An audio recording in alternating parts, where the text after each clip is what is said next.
Ladies and gentlemen, if you can please come to order. Welcome back to day 3 of our annual town meeting. If you can all take a seat. Having been advised by the town clerk, Susan Galvin, that a majority of the town meeting members are present, I hereby declare a quorum is present for the transaction of business, and the meeting is now open. The meeting will come to order. Now, before we begin, Kevin Chisholm Jr. has asked to please speak, and I have granted permission about one of our own town meeting members, Sean Bentley. So, Kevin, if you don't mind.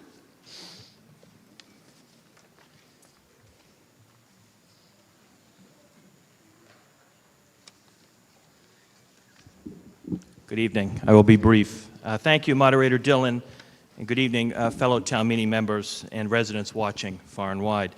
I'm Kevin Chisholm, town meeting member from Precinct 7. As I mentioned, I'll be very brief, as I know we're looking forward to getting on with tonight's business and hopefully finishing up our work here this evening. There comes a time in life when people decide it is time for a new journey, a new opportunity, or perhaps even a time to say goodbye. Tonight, I rise to recognize someone who, as he prepares to move out of town and begin a new chapter in his young life, deserves our gratitude and our appreciation. That person is my dear friend, Sean Bentley, town meeting member from Precinct 7. Sean, could you come forward?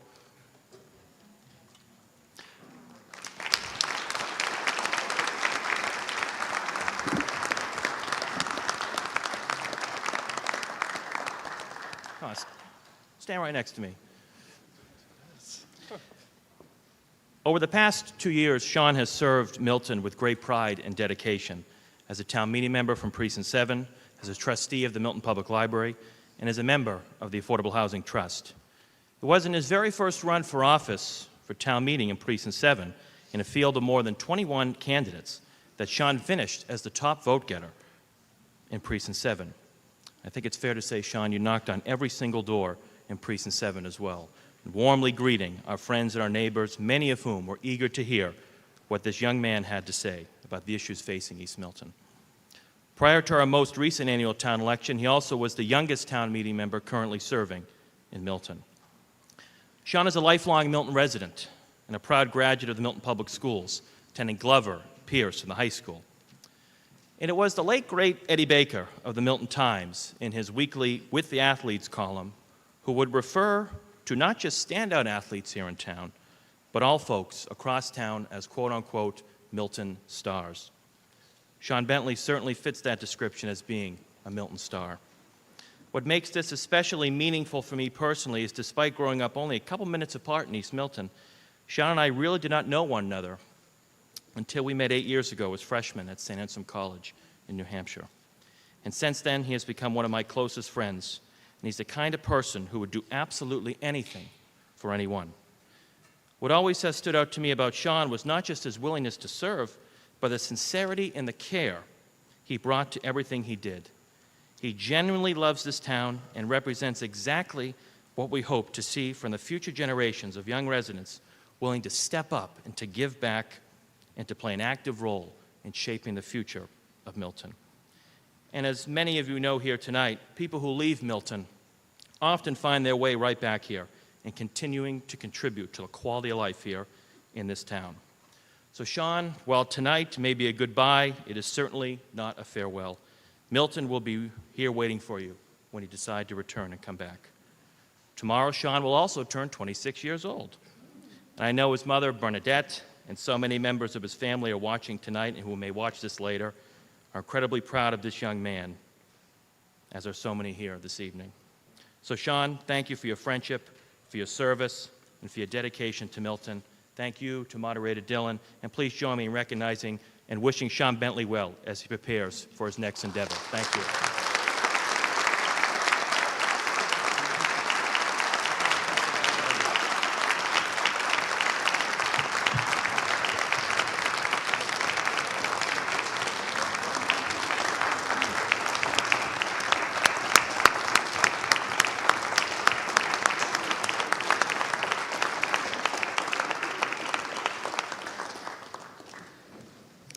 Thank you so much for that wonderful tribute, Kevin.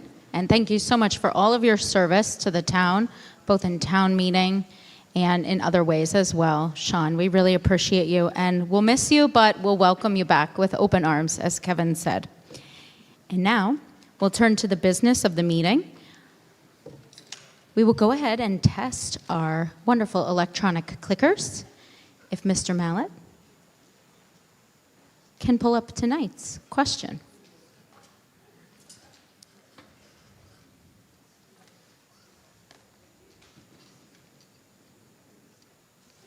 So in honor of Asian American and Pacific Islander Heritage Month, Mr. Mallett has prepared the question, have you ever traveled to Asia or the Pacific Islands?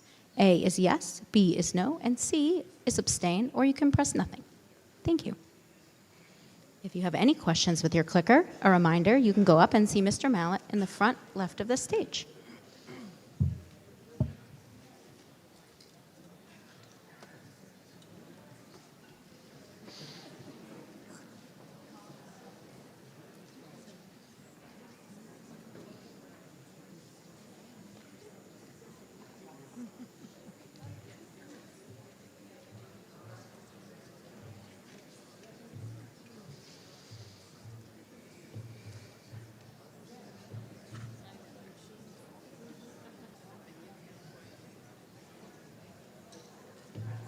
A lucky 38% of people, or 70 people, have traveled to Asia or the Pacific Islands, and 103 are planning their visit now, and 9 have abstained. If you can go through and look through your name, and again, if you have any questions, feel free, that's better, feel free to ask Mr. Mallett over on the left-hand side of the stage. Thank you.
Thank you.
Okay. Looks like everyone's clickers are working, so we can move on.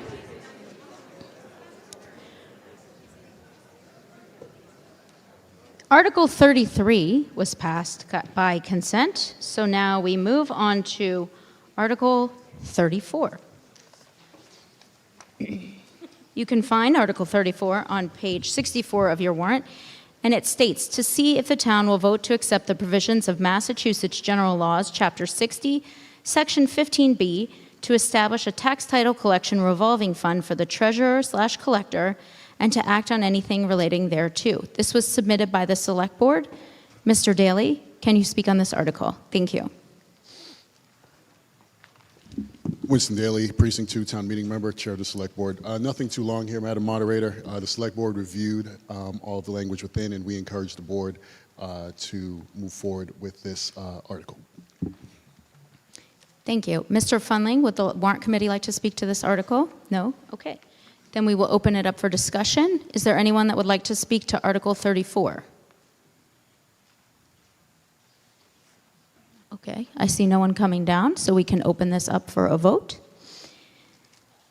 The vote on the floor, or the motion on the floor, excuse me, is the Warrant Committee's recommendation that the town vote to accept the provisions of Massachusetts General Laws, Chapter 60, Section 15B, as recommended by the Select Board, to establish a tax title collection revolving fund for the treasurer/collector. We can go ahead and open that vote now. That's a majority vote.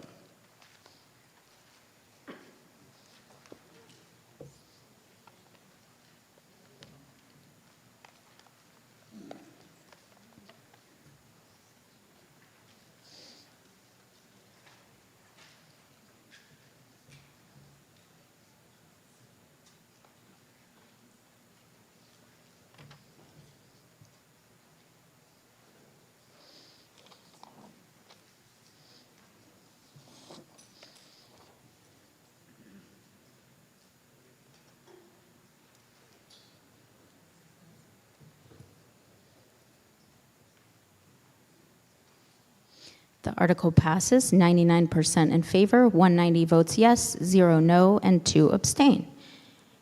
And now we will move on to Article 35.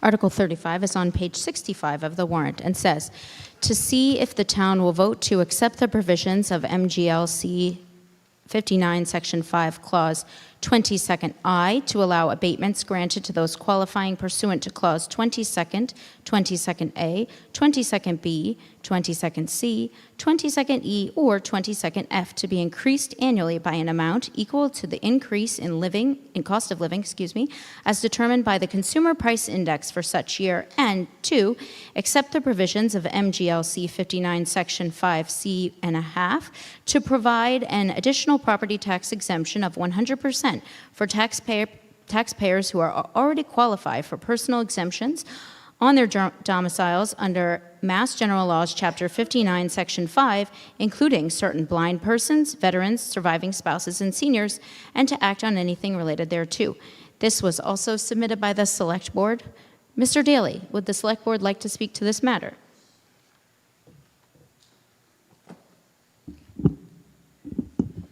Thank you, Madam Moderator.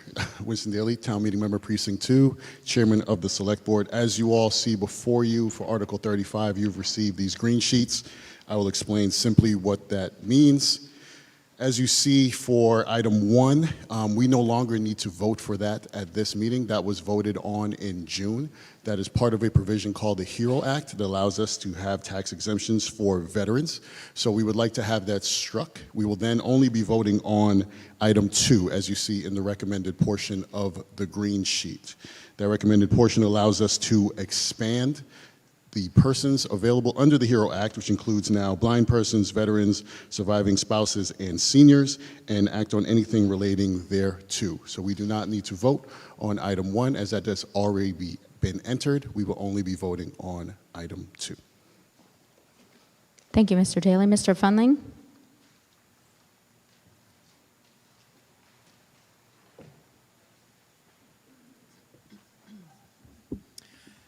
Thank you, Madam Moderator. Jay Fundling, Town Meeting Member Precinct 3 and Chair of the Warrant Committee. We're still working with the projector. As Mr. Daly said, there are two clauses. I'm just saying the same thing he said in different words. There are two clauses printed in your warrant. The Warrant Committee several weeks ago voted to accept both those clauses. What we didn't realize until just a few days ago was that clause number 1, town meeting already approved last June at that town meeting. So we don't need to do it again. So clause 1, clause 2, clause 1, all of you already approved it a year ago. So we've changed our recommendation to just be clause 2. It's a little tough following on the piece of paper, but the things next to 2 are our new recommendation. And one eagle-eyed town meeting member found a typo. If you look at, I'm trying to stall while they're pulling up the projector. It's a very small typo, I promise you. So if you look at the bold on the green sheet, look at the very end of the second row, and you'll see it says, for taxpayers who are already qualify. Well, that's not good grammar. So the Warrant Committee voted to take out the word are. So second line of the green sheet, it now will end with the words, for taxpayers who already qualify. And I believe Mr. Milano was going to speak to this more. If not, I would just point to our comments in the warrant that it's doubling tax exemptions for certain individuals. We printed in the warrant approximately what the cost is. And so, the Warrant Committee certainly felt strongly that, we wanted to give tax relief to the people that were so listed. Thank you, Mr. Fundling. Mr. Milano, did you have a presentation on this? I was not aware. No, okay, great. So for those who are newer among us or who might not remember, a green sheet is when the Warrant Committee changes its recommendation from the recommendation printed in the warrant. So if you look on page 65 of your warrant, as Mr. Fundling said, they had a recommendation on both paragraphs 1 and 2 of the article.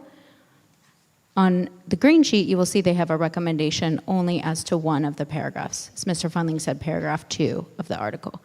So what we vote on is we vote on the recommendation of the Warrant Committee as set forth in the green sheet, if that makes sense to everyone.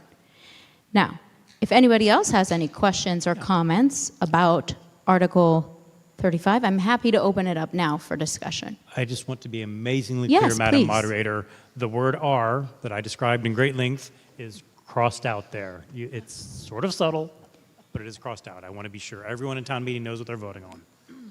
Thank you. Thank you. And when we get to the vote, I will read the whole thing out loud, sans are. So thank you. If anybody would like to discuss this, now would be the time to come down.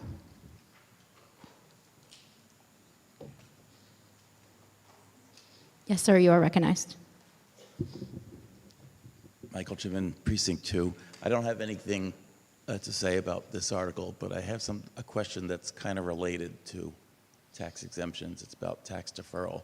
There was a member who stood on an earlier night to say that he's not sure he can afford to stay in Milton given the taxes. And I have a question about the senior tax deferral, if you'd let me ask it, Madam Moderator. I'm not entirely sure that that's really on the scope of this question, Mr. Chinman. So I think not, but thank you.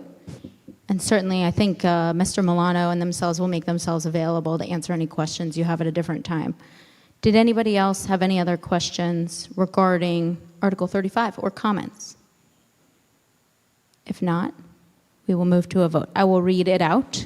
It is also on the projector. So we vote on, as I said, what's on the green sheet. Recommended that the town vote to accept the provisions of Massachusetts General Laws, Chapter 59, Section 5C and a half, to provide an additional property tax exemption of 100% for taxpayers who already qualify for personal exemptions on their domiciles under Mass General Laws, Chapter 59, Section 5, including certain blind persons, veterans, surviving spouses, and seniors, and to act on anything relating thereto. And we will now open that up for a vote.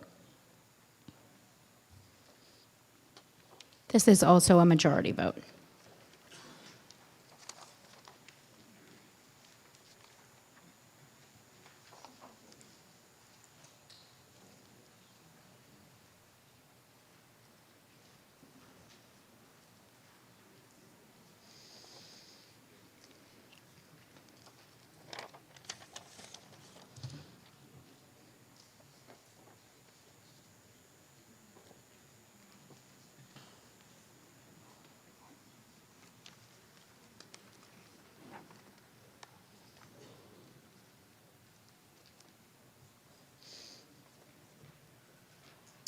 The article passes 190 yes, 1 no, and 2 abstain.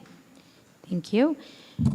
We will now move on to Article 36, which is on page 67 of your warrant, to see if the town will vote to appropriate, borrow, or transfer from available funds the sum of $1 million to be expended for the purposes of architectural, engineering, and project management services for the design of an addition to and renovation of the fire station located at 815 Blue Hill Avenue, Atherton Street Station, and to act on anything relating thereto.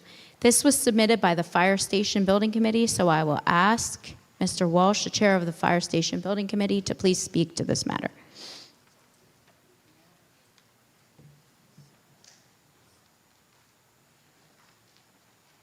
Thank you, Madam Moderator. Brian Walsh, proud town meeting member from Precinct 8, and proud to be the chairman of our Fire Station Building Committee.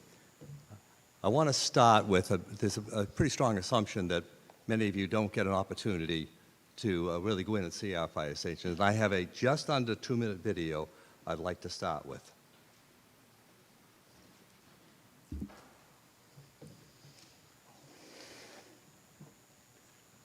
I didn't get trained.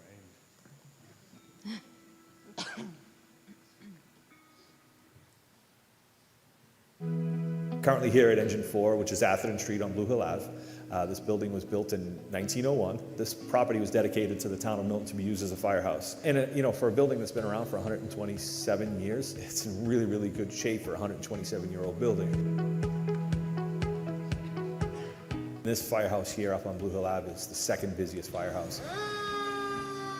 It's served the town well. There are many upgrades that are needed to this building to make it useful for today's fire service and the future. A couple of things that we have going on at headquarters and at Engine 2 is we've built decontamination areas for the firefighters. So when they return from a hazardous call, and not even just from a fire or hazardous material, it's from flu or COVID or any other kind of communicable disease, the firefighters can return back to the station and decontaminate themselves and their equipment to keep themselves and their family safe.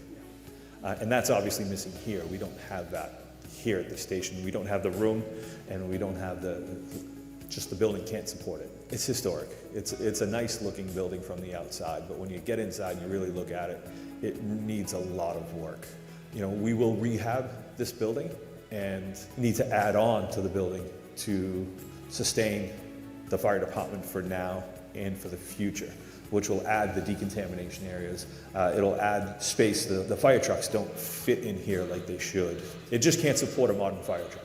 Where do we go in the future? I don't know where the fire service goes in the future, but I know that this building currently, the way that it stands, cannot support the fire service now and in the future.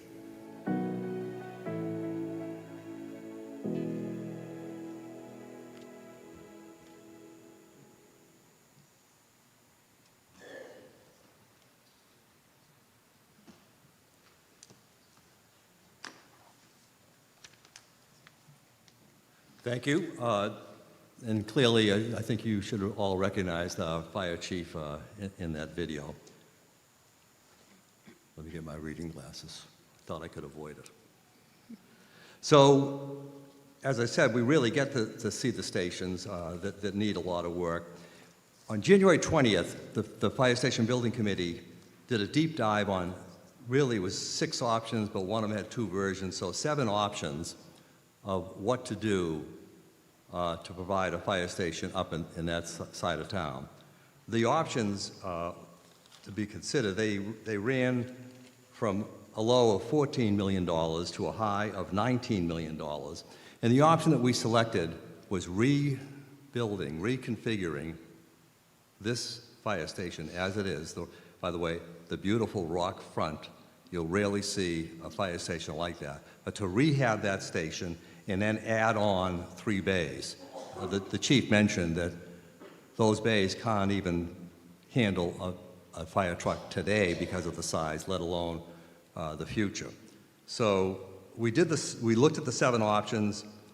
We chose the option to rebuild that, and frankly, it's gotten a lot of support even since then. At that meeting, we had members of the planning board, our historical commission, and everyone was pretty supportive of the choice we made. So, next slide, please. So, with our Fire Station Building Committee has been around for just 9 years. I spoke to moderator Hess just a little earlier to confirm. And to give you a little quick background, how did we get here? Okay, well, we approved funding for all 3 fire stations pre-COVID, and it was dedicated funding. We wanted to bid out all 3 at the time, assuming we would get the best pricing to rehab all 3 fire stations. Well, COVID-19 hit before we went out to bid, significantly increasing construction costs, and anyone that's in the business is well aware of that, or any building business.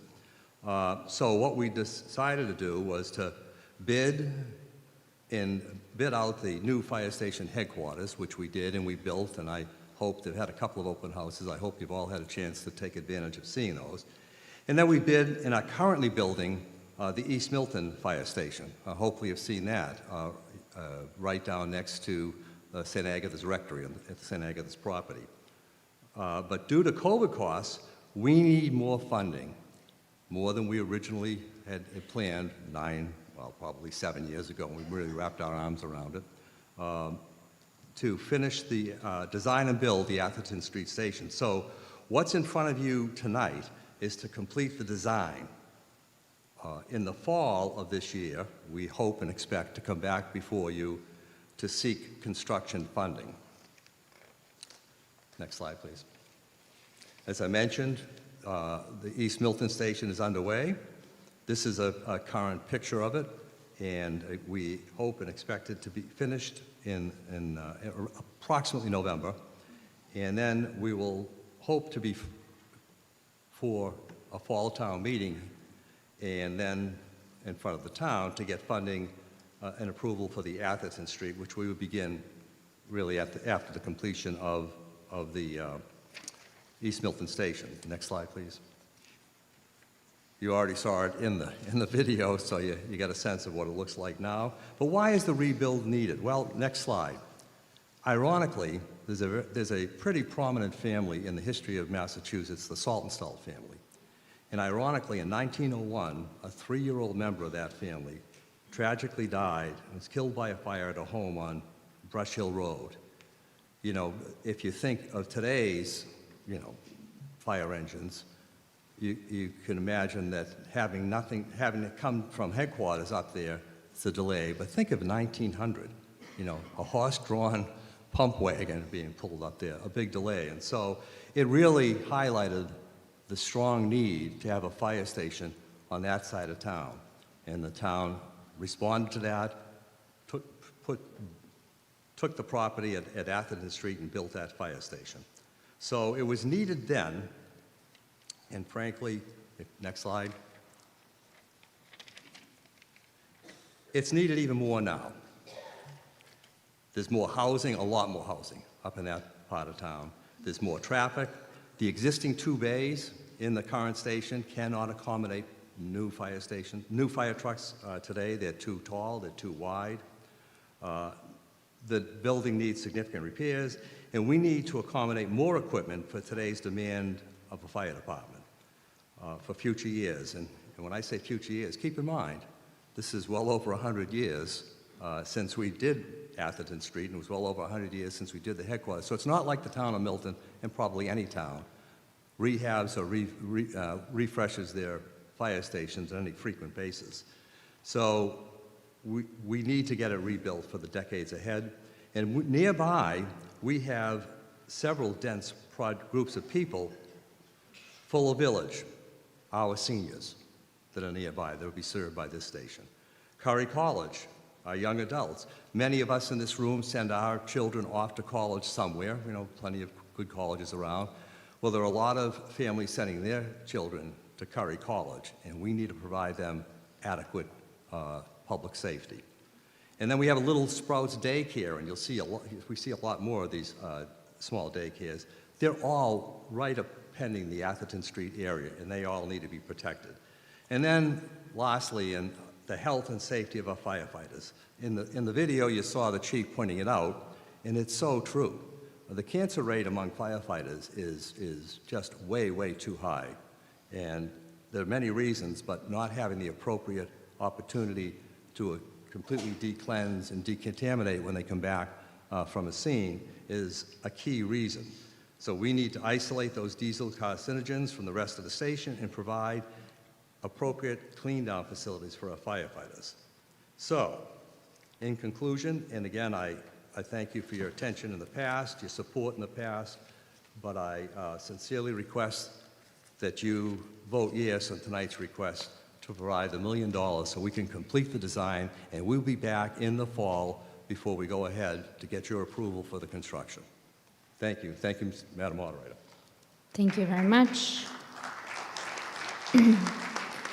Mr. Walsh. Mr. Fundling, I believe you also had a presentation, is that correct?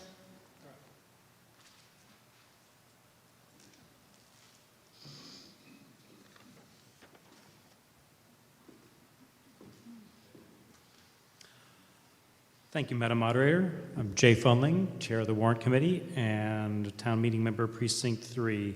My slides aren't very interesting at first, so I'll just start talking and we'll get them up. Toot sweet.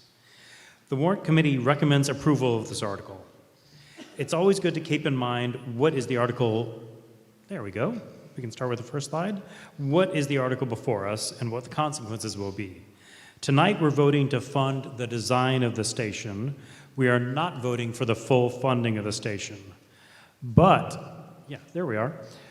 But they're going to spend time and money designing a station over the next several months. And when they come back to us with a design next fall or next spring, that would not be timely for this body at that time to say, no, we'd prefer a smaller station. So in a practical sense, we're being asked if we support the direction that the Fire Station Building Committee is doing, studying a 5-bay station. I'll say more about that in a minute. The Warrant Committee does support this decision. We had questions as a committee, and our main question was, why is it 5 bays? Is a station that large reasonable? So first of all, for me, I had to get up to speed on the terminology. A bay is the area in a fire station that can hold a fire engine.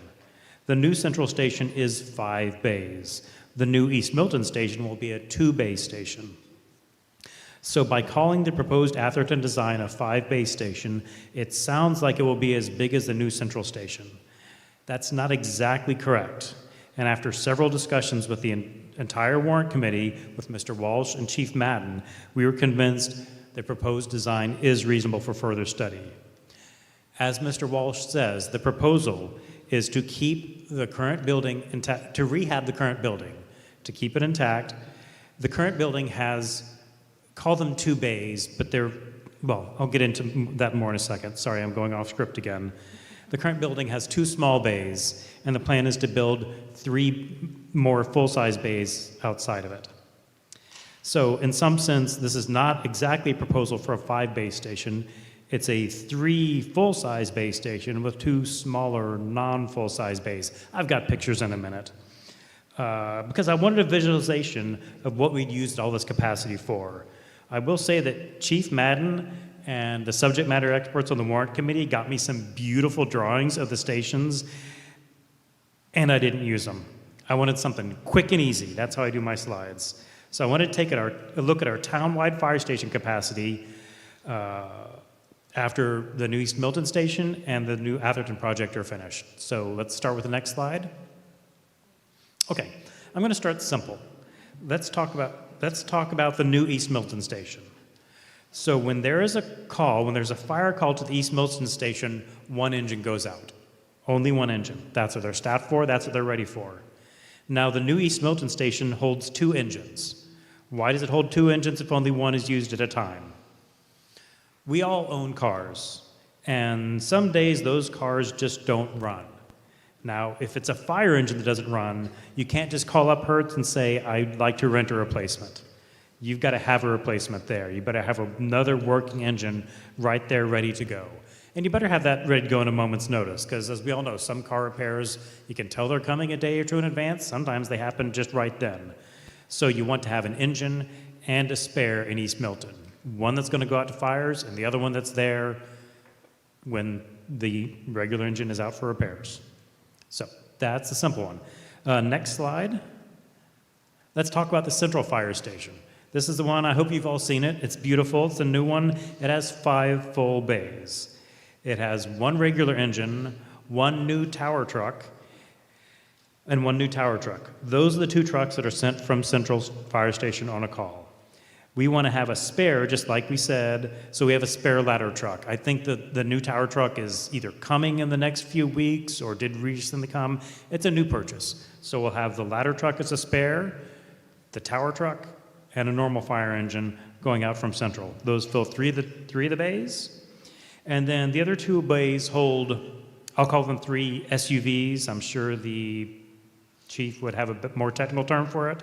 But it's 3 SUVs and 1 boat. You know, they each take up, 2 of those take up the space of 1 fire engine. So my goal is just to see how are we using the space we have and the space we're proposing. That's what we've got. We've got 3 engines and a boat and 3 SUVs. Okay, now what will we have at Atherton and why is 5 bays appropriate? Okay, so the first thing to remember is that the 2 bays in the current Atherton station are not fit for modern fire trucks. They are too small.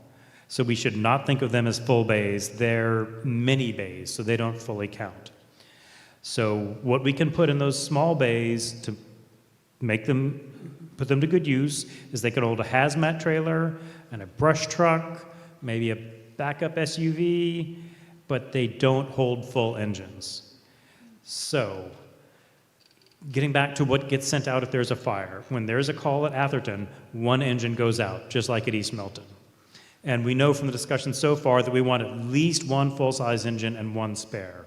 So, okay, that brings us to needing the 2 small bays we currently have at Atherton. If we assume we want to keep the historic building intact, which is my understanding, if we want to keep the historic building intact, we've got the 2 current bays that are not full bays. And then if we want an engine and a spare, we've got 2 more full bays. Get back to my script. And so what's with the 3rd bay we're building? Well, the chief has talked to us about the dangers of fire in the Blue Hills. He said that it's prudent for us to have 1 large tanker truck that holds more water than can be sent out for those forest fires. The most appropriate place to hold a large water tanker truck is the Atherton station in the middle of the Blue Hills. So the thought is we would have the 2 small bays in the current building dating back to 1900 whatever, and then we would have 3 full-size bays holding an engine, holding a spare, and holding a really big tanker truck to fight forest fires. This seems like a reasonable plan to the warrant committee. Now, one objection might be we don't own that tanker truck. The chief has talked about applying for a grant to get money to buy it. We don't own it right now. So should we build a building for a truck we don't own yet? Well, we do expect these stations to last for 50 to 100 years. The Fire Station Building Committee has said they think it's prudent to build for sufficient space while we're doing this project. The Warrant Committee supports funding this study for the renovation and expansion of the station. Thank you. Thank you, Mr. Fenling. And now I believe that Mr. Milano had some words as well. Mr. Milano.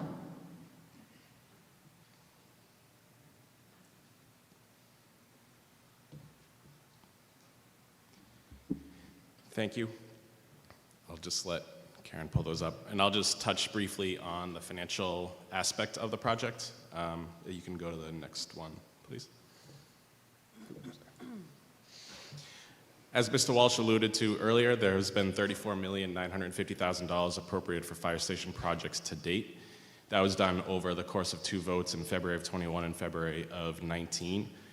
That funding has been used to fund the complete construction of the headquarters building, as well as the design of the East Milton building, partial design of the Atherton building, fund the design and build out renovations and improvements to both the building envelope, as well as demolition and abatement, and the construction of a new conference room in the 1st floor of the old fire headquarters building.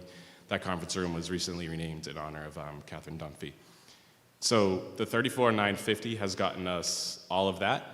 However, is not sufficient to fund the complete Atherton project, which is why we're back in front of you now. And the $11 million is the total project estimate for the East Milton station. So if there's any savings on that at the end of the day, that would again be turned to this potential project at Atherton.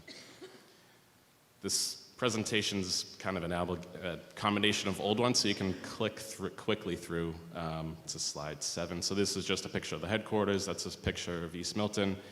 That gives you a rendering of what Atherton may look like. Just caveat with may, that's a third full-size bay on the right-hand side. That's an old rendering from before. And now we're turning to Atherton. You can go, that one works. So for town meeting members who recall, the town has a special act that set up a special purpose debt stabilization fund that was set up for the purpose of funding improvements to the fire station projects. That was ultimately approved by a ballot question and when the projects were funded in 2021. And the idea behind that was, let's set aside money as the school projects that were constructed in the early 2000s.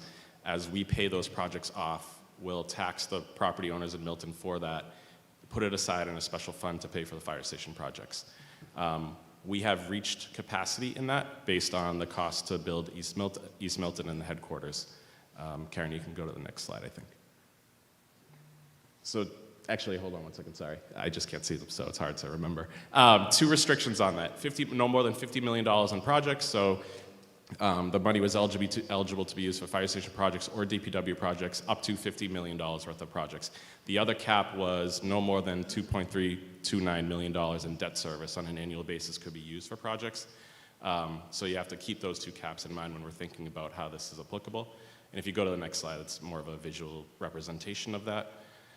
So you can see here our headquarters debt has been issued. We have upcoming debt to be issued that would make the first set of years plus the orange, and then the third light blue is what we view to be Atherton. That horizontal bar going across is that $2,329,000 limitation on how much debt service can be supported out of this fund. So as you can see, there is, that fund is not able to support the Atherton project. And if you go to the next slide, we should close it.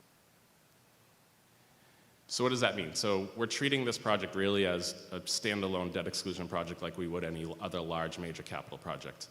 As Mr. Walsh mentioned, the estimated cost at this point is $16.1 million. We would be seeking approval of that project at town meeting in the fall. It will also require a positive vote of the voters at a ballot question, which we anticipate would be on the state election later this year. If we borrow that money, as we usually kind of map these things out very early at 5% interest over 30 years, we're at about $1.3 million in debt service on an annual basis, which will translate to about $127 increase on the average tax on an average single-family home increase over the course of the life of the project. That will decline over time, but that's kind of the most impact that you'll see in a given year. And I think that is covering what I wanted to touch on. And if you go to the next slide, it just shows it again in numbers.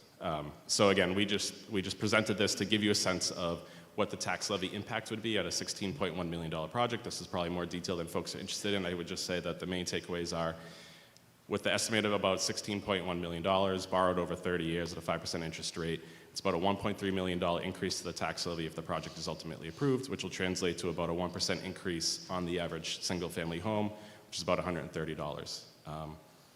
So I think that covers it financially, and thank you for the time, and appreciate it. Thank you very much, Mr. Milano. Mr. Daly, would the select board like, no? Okay, great. All right, now we will open it up. Yes, Mr. Walsh, go ahead.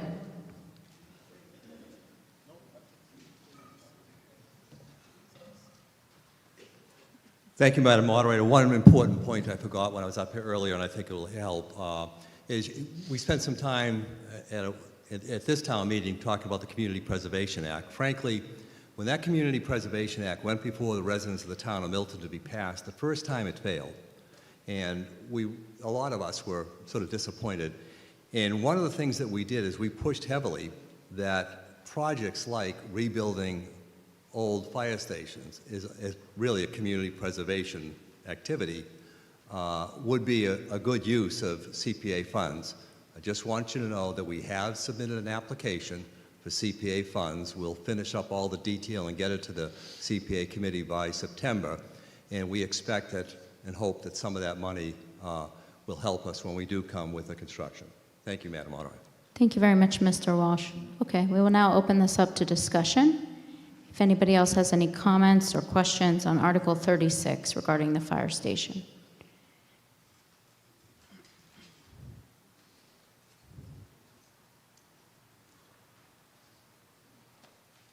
Yes, sir. Joseph Curran, Precinct 7. Just a couple of things. I'm going to vote yes on this. I want to express that I'm going to vote yes. I was just wondering if we could get an update on the construction delivery method and whether it was 149 or 149A, just for my knowledge. And then I'm just trying to understand what the architectural fees, the engineering fees, and the OPM fees were on Central Station and on the current East Milton Station, and whether those monies were transferred, which I think they were, listening to the presentation, forward, and what our total expenditure in fees is, and specifically maybe if what the percentage to the OPM is on the fees, just so I can understand where this $1 million is being spent. Okay, great. So the first question, Mr. Kern, is the method of construction delivery. And then the second question I had was the architecture design and OPM piece for East Milton and where we are with the total amount of fees. Is that correct? Including Central. Since Oh, Central, excuse me. Central is completed now, we should have an accounting of what the total fees were on those 3 line items. Okay, for thank you. Central, and then what they are maybe right now in East Milton. Okay, thank you.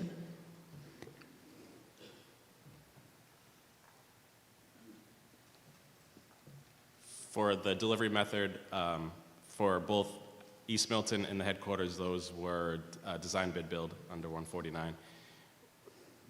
We haven't really talked about it, but we could explore construction manager for Atherton, where it's a renovation and it might be a little more complicated, but I believe the plan is to proceed for a design bid build under that.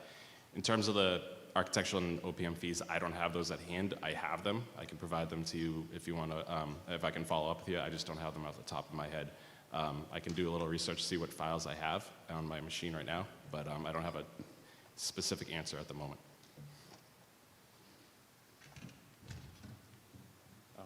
Just a quick follow-up. Maybe in September we can get an accounting of that to present to the body.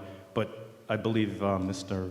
Milano said that project management services are not part of the $1 million, but the article actually says that it's architecture, engineering, and project management services, so I assume that was the OPM fees. I don't know the answer to that question.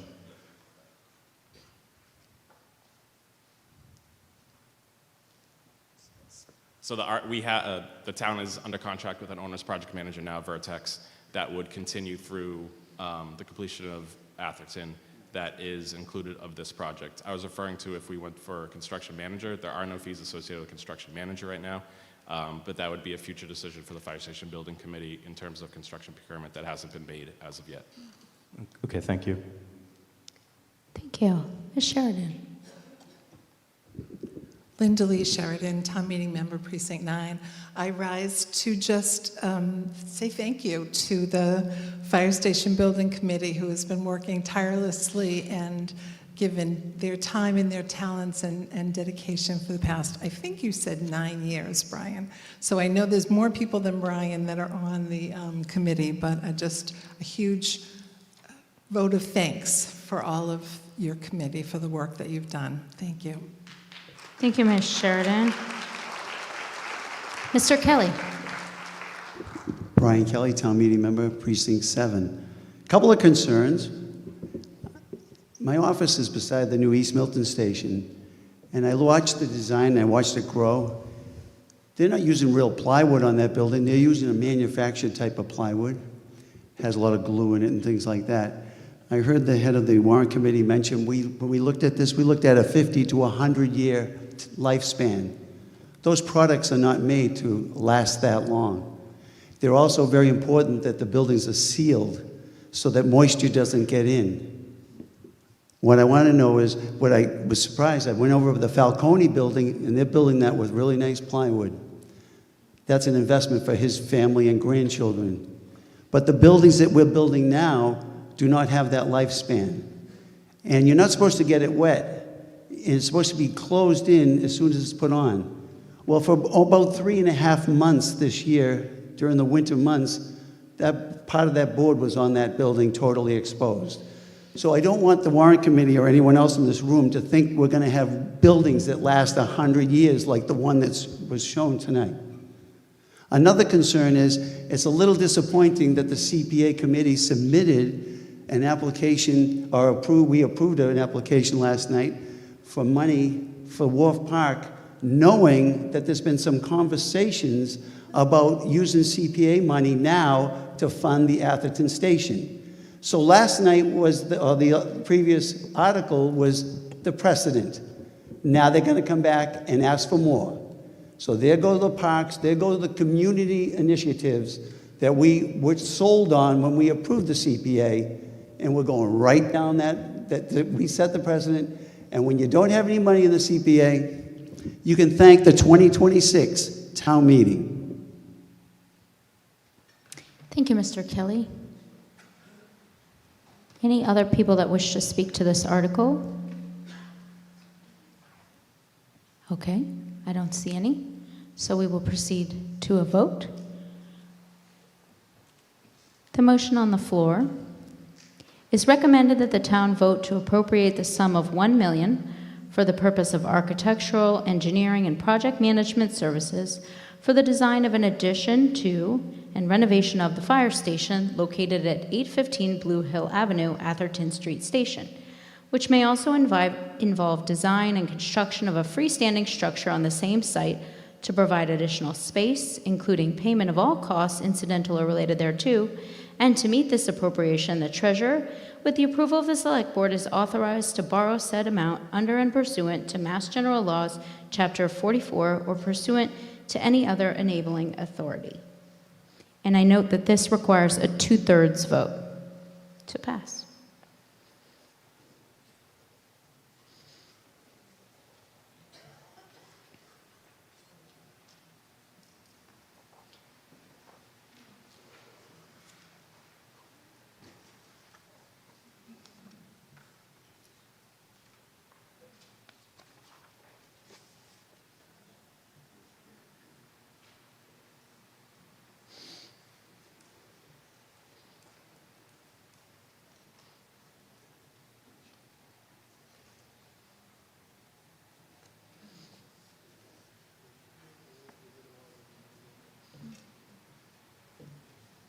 And the vote passes 96%, 192 yes, 6 no, 2 abstain. That does meet the 2/3 threshold requirement.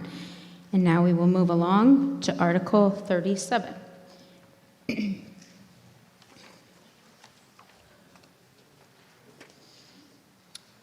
Articles 37 through 41 concern renewable energy. And Mr. Milano is going to walk us through a presentation on all of them, and then we'll delve into the specific articles. Mr. Milano. Thank you very much. Good evening, Nicholas Milano, Town Administrator. So I will talk through each of the next 5 articles at a high level, so to give a little bit of background and context for each of them. You can go to the next one. Article 37 is an authorization for the Select Board to enter into and contract for an energy credit agreement. An energy credit agreement is not a purchase of electricity or purchase of power. What it would be purchasing credits from a solar farm that is built elsewhere in Massachusetts. So commercial solar opportunities exist throughout the state, and developers will build solar and sell that energy to the grid, generating credits that they're able to then turn around and sell. DOER and DPU at the state, the Department of Public Utilities and the Department of Energy Resources, have regulations that require those developers to try to go to public entities first in order to allow cities and towns and municipalities and nonprofit entities to benefit from solar projects. So the town would purchase, if we execute and enter into an agreement for energy credit agreement, we would purchase these credits at a discount and then apply them to our electricity bills through Eversource. And go to the next slide. So the benefit for the town would be to use 82.5 cents to buy a dollar's worth of credits. We're buying these at a steep discount. We would achieve energy savings without incurring any risk of leasing or having ownership responsibility for a solar project. There are some risks associated, as there would be with any kind of a financial transaction like this. They do require long-term agreements. The solar developers want to ensure that their clients will be in place for a long term. There would also be a risk that we could have more credits than we could possibly use to apply to our bills. The way to mitigate that would be to enter into credit agreements that are less than what our current production is and our current usage, and also just by carefully managing how we apply those credits to our accounts. We have been in negotiations with a company called Rewild, which is building 6 solar projects in southeastern Massachusetts over the next 18 to 24 months. They have proposed a 17.5-cent discount for each credit on a 25-year term for approximately 80% of our current electrical load. This specific agreement is not near complete at this point. However, that is kind of the outlines of the proposal that we've been in discussions with Rewild over, and we have debriefed with the select board about that. But this article would authorize the select board to enter into that credit agreement or some potential future credit agreement. It's not specifically authorizing any one specific agreement. So that's Article 37. Article 30, just before we move into Article 38, in terms of just an overall update in terms of what we have for solar in Milton, there are solar panels on each of the schools as well as Town Hall. We have a power purchase agreement, so a private entity owns the solar panels on Milton High School, the middle school, Tucker, and Glover, and we have an agreement to purchase all the electricity from those panels which is currently 9 cents a kilowatt hour. And then we have 2 town-owned facilities, one on the Town Hall and one in Cunningham and Collycott, where obviously that energy is now being used by those facilities at no cost. Next one. So the next 4 articles each deal with all the requirements necessary to enter into a solar power purchase agreement. The first one is Article 38, which is a pilot agreement to authorize the select board to enter into payment in lieu of tax agreements for potential additional energy facilities that are located on town-owned land. These facilities might be solar or battery installations. The purpose of allowing a pilot agreement is that the Department of Revenue considers solar panels or battery storage devices on town-owned property as taxable if they're owned by a private entity.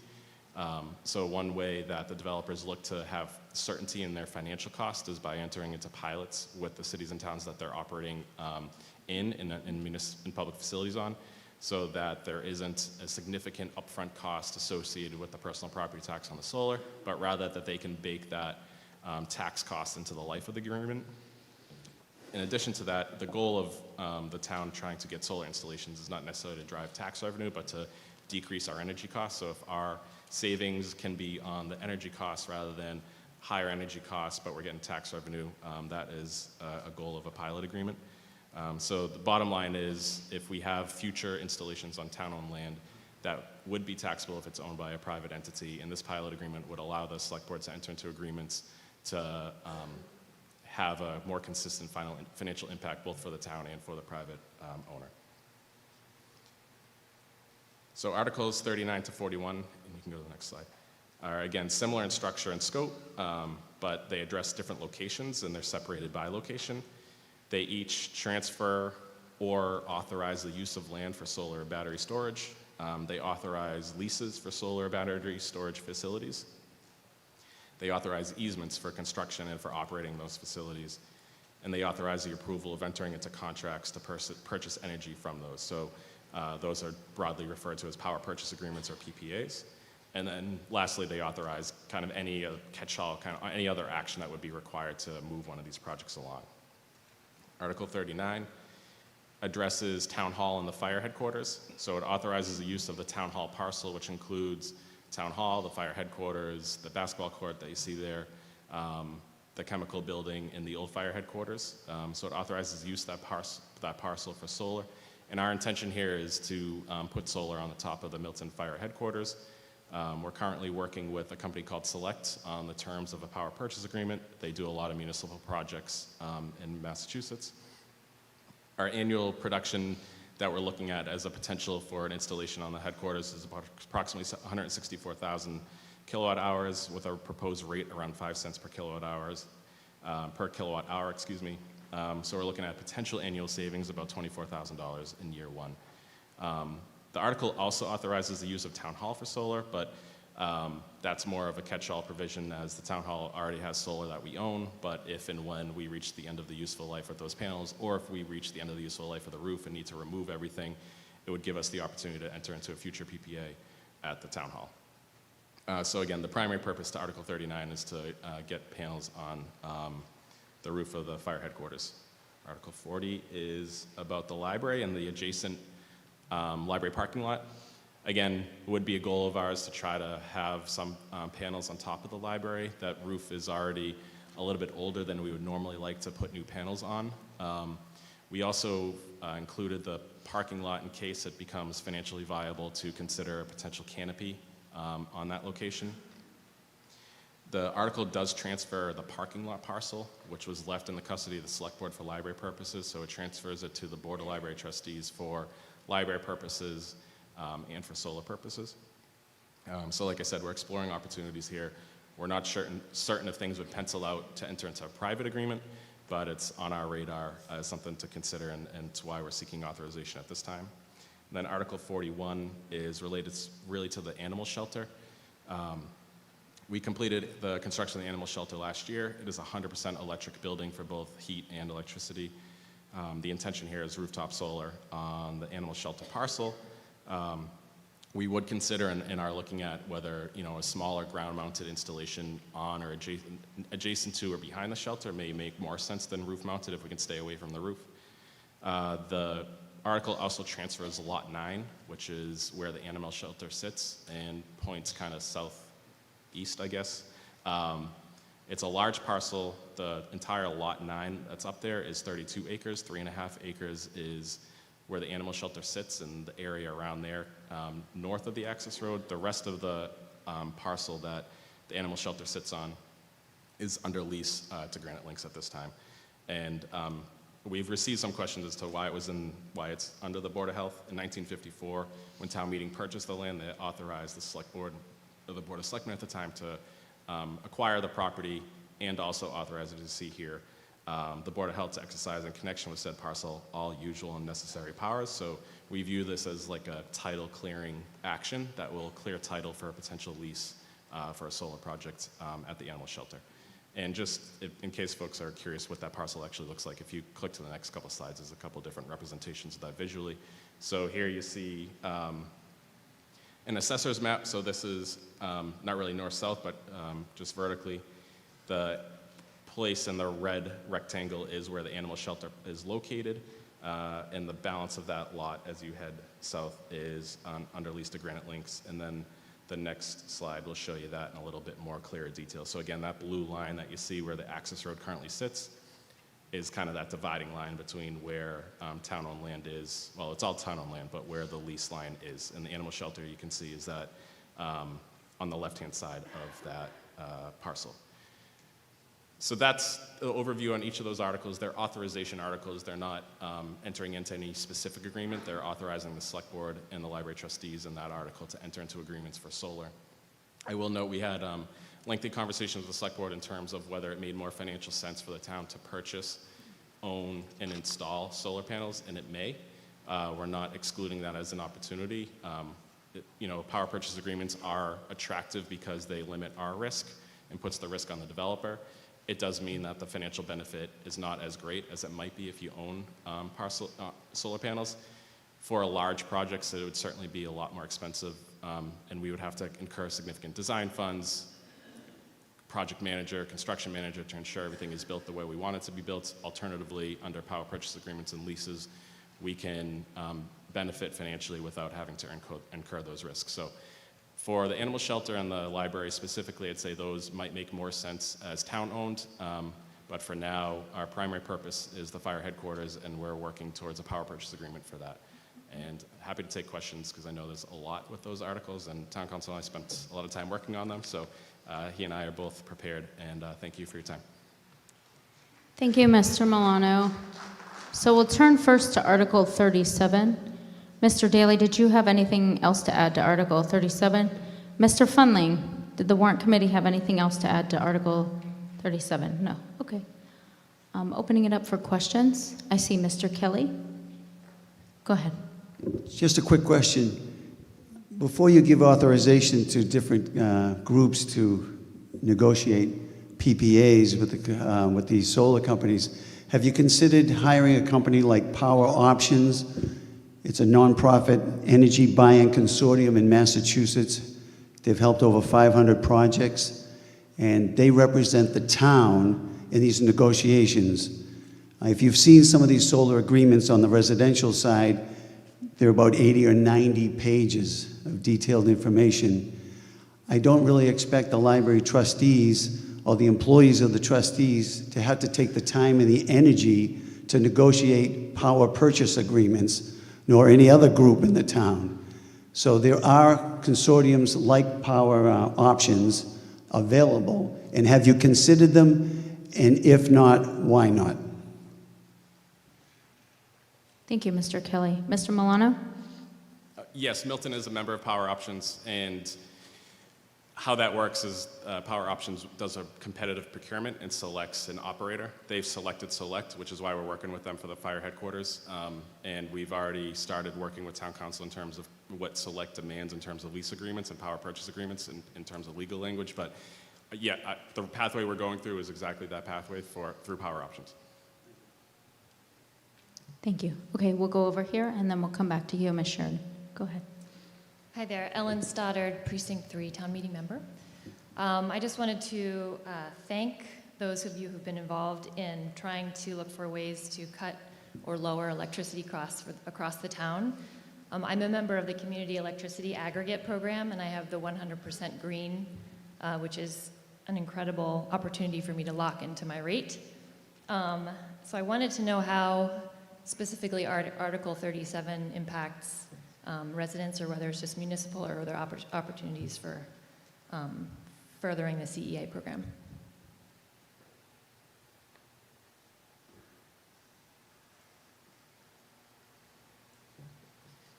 Article 37 is specifically in terms of the town supply contracts, and the town's electric bills. So if we purchase credits, we would be applying them to the town's bills. There are community solar opportunities that affect residents directly, but that is not what we would be pursuing under Article 37. And to the member's point, if you are not on the town's aggregation program, you can learn more about it at miltoncea.com, I believe. There's a direct link from the town website. So what that is, it's a 3-year set rate for your electricity. So you can sign up whether you choose the 100% green, a 10% green, or the basic option. You can lock in your electricity prices through a procurement that the town has done on behalf of residents. But Article 37 specifically relates to the town's electric bills. Thank you, and it is miltoncea.com. Thank you. Okay, coming over here, Ms. Sheridan. Hi, Linda Lee Sheridan, Precinct 9 Town Meeting Member. I know you mentioned the canopies, and I find this very interesting because Dedham, if you drive through Dedham, all of their schools now have built canopies over their parking lots, and you see them in many other communities as well. So I just wondered if there was a value added to going with that option and not having to worry about aging roofing, and I'm sure you've considered all of this. I just wondered if you could follow up a little bit more about that, please. Thank you.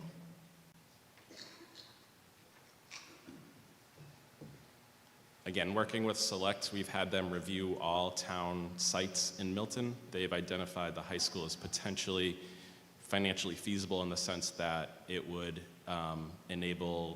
potentially enable a canopy project at a rate that might be of cost savings to the town. So the question there really is, does that pencil out? And then I think the second question for smaller sites is, it'll probably not be necessarily a cost savings, but is there a cost that the town wants to take on for the benefit of canopies because they do add value in other ways. But as of right now, the sites that we're looking at wouldn't lend themselves to canopies under that purpose. It would be authorized under the authorization language that's coming here, but I wouldn't expect any of these projects to be canopies, perhaps a future project at one of the school sites.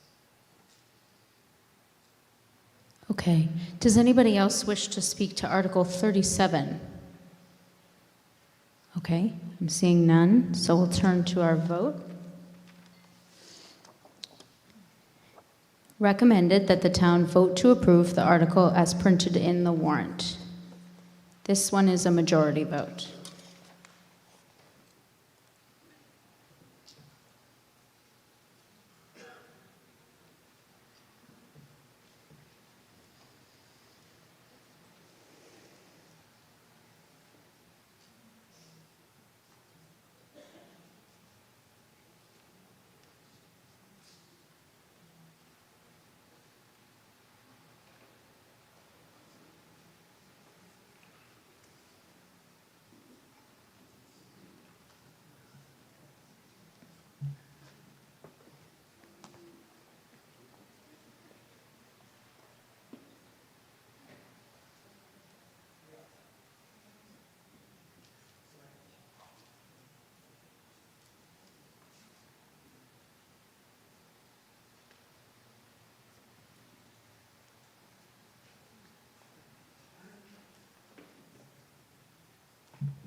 Okay. Article 37 passes, 184 yes, 8 no, and 6 abstain.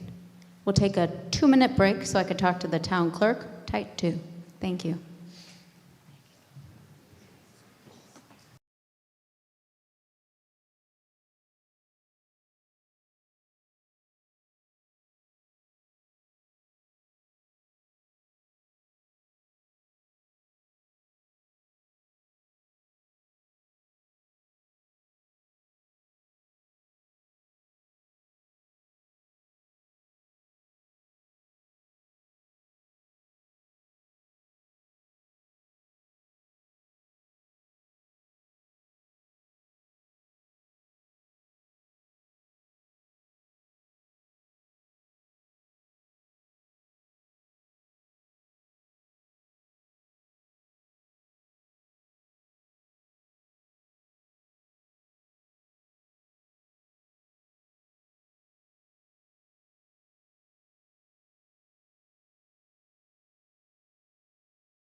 Two-minute break.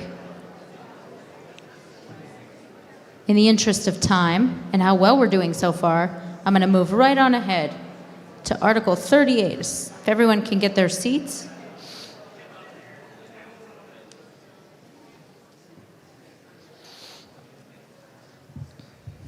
Article 38, which is on page 68 of your warrant, reads, to see if the town will vote to authorize the select board to enter agreements for payments in lieu of taxes or pilot pursuant to General Laws Chapter 59, Section 5, Clause 45th, or any other enabling authority with the owners of renewable energy facilities located within the boundaries of the town for terms of up to 30 years from the date such facilities begin commercial operation, and take any actions and execute any other documents or ancillary agreements to accomplish the foregoing, and to implement and administer the pilot agreements, all of which agreements and documents shall be on such terms and conditions and for such consideration as the select board deems in the best interests of the town, or do or act on anything related thereto. Mr. Daly, would the Select Board wish to speak on Article 38? No. Mr. Fundling, would the Warrant Committee like to speak on Article 38? Okay. Would anybody else like to speak on Article 38? You may come down.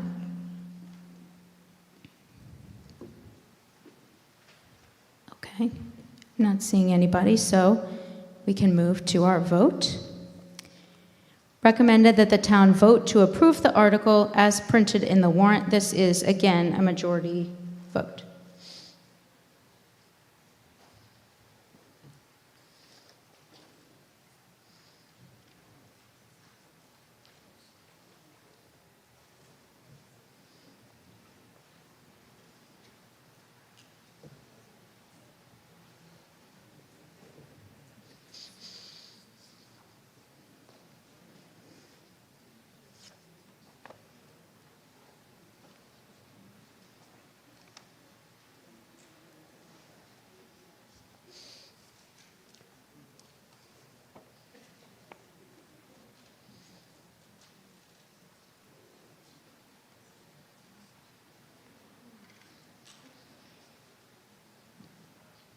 Article 38 passes, 185 yes, 7 no, 3 abstain. Now we will move on to Article 39, which is on page 69 of your warrant. To see if the town will vote to transfer the parcel shown on the Town of Milton Assessor's Map as Map D, Block 52, Lot 4, from the Select Board for general municipal purposes to the Select Board for such purposes and for the purpose of leasing portions of property and/or structures thereon for the installation of privately owned solar photovoltaic, generation and/or storage facilities. And further, to authorize the Select Board to lease by contract portions of the property listed below, and further to authorize, I read that already, and/or structures thereon for the installation of privately owned solar photovoltaic generation and/or storage facilities. Grant easements on, over, and/or under the property for the construction and operation of such facilities. 3, contract for the purchase of the electricity and/or solar credits generated by such facilities. And 4, take any other actions and execute any other documents and/or contracts to accomplish the foregoing and implement and administer the contracts and easements, all of which contracts and easements shall be for terms of up to 30 years commencing on the date such facilities begin commercial operation, and on such other terms and conditions and for such consideration as the Select Board deems in the best interest of the town. And then listed the Milton Fire Headquarters, Milton Town Hall as set forth in the warrant, and to act on anything relating thereto. Mr. Daly, does the Select Board have any comments? Mr. Fundling, does the Warrant Committee have any comments? No. Does anybody else have any other comments or questions regarding Article 39?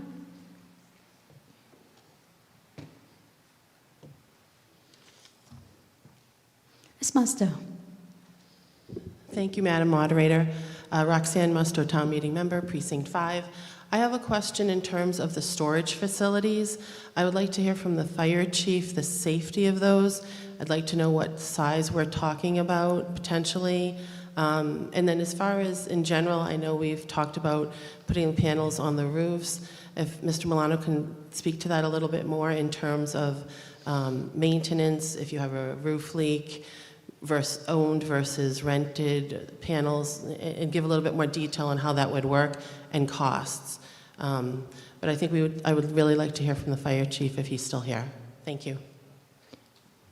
So, Ms. Musto, I have a few questions. One from the Fire Chief, the safety of the storage facilities. And then regarding, maybe for Mr. Milano, questions about the roof leaks and replacement of the roof, and questions on cost and whether the panels are owned or leased. Is that correct? Yes, if they're owned or leased, what's the process and cost if we have an issue? You know, do we have to pay a company to come back out and take the tiles off and replace a roof, or, you know, things like that? Thank you. Okay, perfect. Mr. Walsh has an answer. Madam Moderator, I just wanted to point out our Fire Chief has been here for 3 nights of town meeting, and just before when we had our small break, I went up and congratulated him on the fact that we're going to go ahead with the design of Atherton Street. He was a little beaten, he has left, so my apologies. I encouraged him to leave, I have to admit. Thank you. Maybe Mr. Milano can shed some light. So primarily, the focus here is not the storage facilities, it's really getting authorization for those. The larger installations might lend themselves to a battery. We do have a grant right now that we're working through, again, Power Options with, to assess whether a battery is even feasible in the town center area, and if it, and how large or small it might need to be feasible. So I would say that's something we're evaluating. I wouldn't expect any immediate action on that, but we're sensitive to those concerns the department deals with, and their policy right now is in terms of electric vehicles, ensuring that charging stations are outside, so we're aware of and sensitive to those issues around concerns around battery. You know, believe they're very safe, but that's not a primary motivation of where we're at on those articles, A, and then B, what we're looking at a feasibility study to see what that might look like for the town center, so we can share with the public more information as that winds its way through. The proposal from Select right now for the fire headquarters is roof-mounted solar panels only. In question to the roof question, that that's why we're sensitive to the library, as that's an older building already. The fire headquarters and the animal shelter were designed to be solar ready, designed with roofs to take on roof-mounted solar panels, designed with conduits accordingly. As part of their evaluation process, we're working through with the providers. They've come in to do a site walk. They've reviewed the roof warranty, so their installation has to meet the roof warranty, and done a structural analysis just to confirm that there's no issues there. So we take a close dive as we go through each of those issues. So that if an issue were to arise, we know the warranty to go after, the installer to go after. And the biggest thing with all of these is just to make sure if there is an issue, we don't just fix it and move on, but fix it, identify what the cause was, and if it was them, to go after the installer. Thank you. Thank you. Thank you, Ms. Musto. Does anybody else have any questions regarding Article 39 or comments?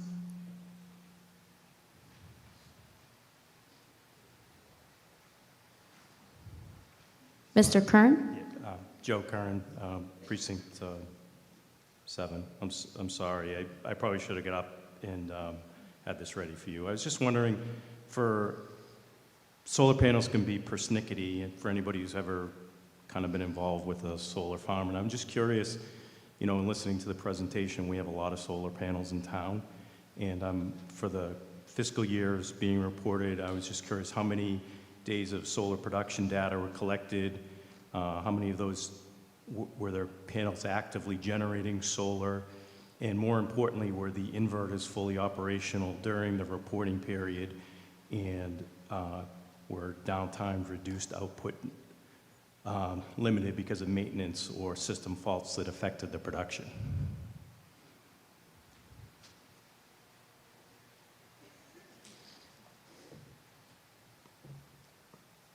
Again, some of the specifics I'll have to follow up with you. And related to the 4 that we have power purchase agreements with, we've been monitoring their production targets to make sure that they hit their production target. We received a check, I don't know, maybe a month ago from them because they under-hit their production target, so they owed us money for that purpose. And any kind of maintenance issues are on the provider. In terms of the town-owned ones, I'd have to check and confirm with facilities, and we can follow up with you on those, but they defray our energy costs as it is. And that's where we have annual service contracts to monitor and stay on them. So that risk is on us and something breaks, whereas the power purchase agreements, they're monitored by the owner, and then if they don't hit their targets, they owe us a make-up payments as a result. Thank you. Okay, I see no one else sitting down here. Anybody else? Last chance on Article 39. Okay, we will open it up for a vote. On the Warrant Committee's recommendation that the town vote to approve the articles as printed in the warrant, Article 39, you'll note, requires a 2/3 vote to pass.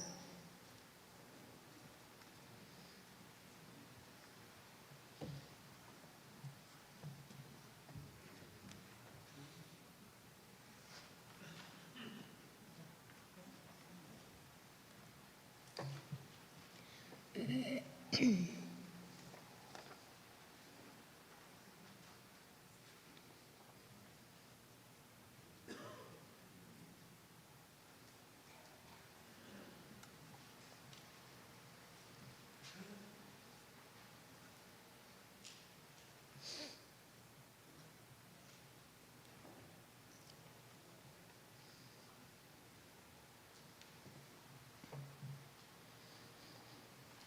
article passes 179 to 14. 179 yes, 14 no, 4 abstain. That does meet the 2/3 threshold.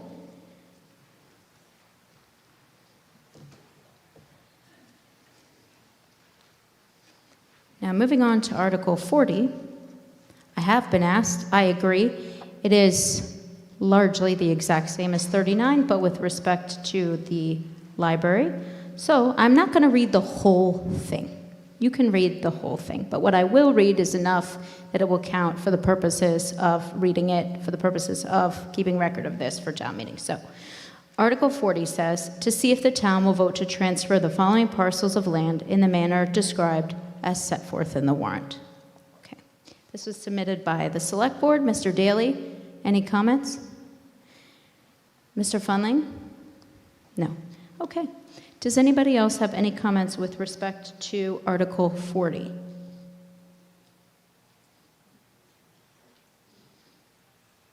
I see no one getting up, so we can move right on to a vote for Article 40, which is the recommendation by the Warrant Committee that the town vote to approve the article as printed in the warrant.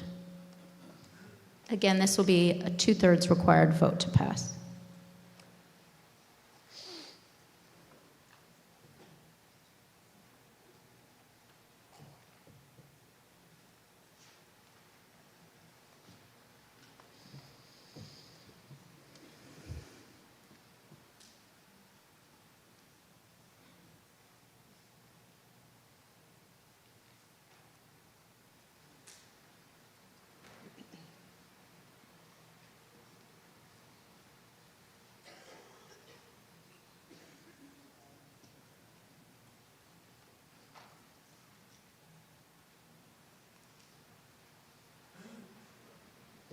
We have 91% yes, or 179, 14 no, 4 abstain. That passes by more than the 2/3 vote required.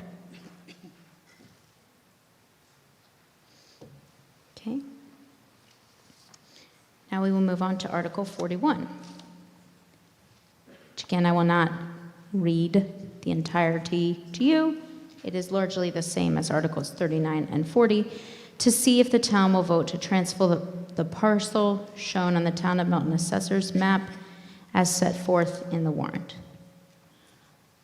Submitted by the Select Board, Mr. Daly. Any comments? Mr. Funling? I'm going to keep offering. Okay. We'll go to you, and then to you, and then to Ms. Musto.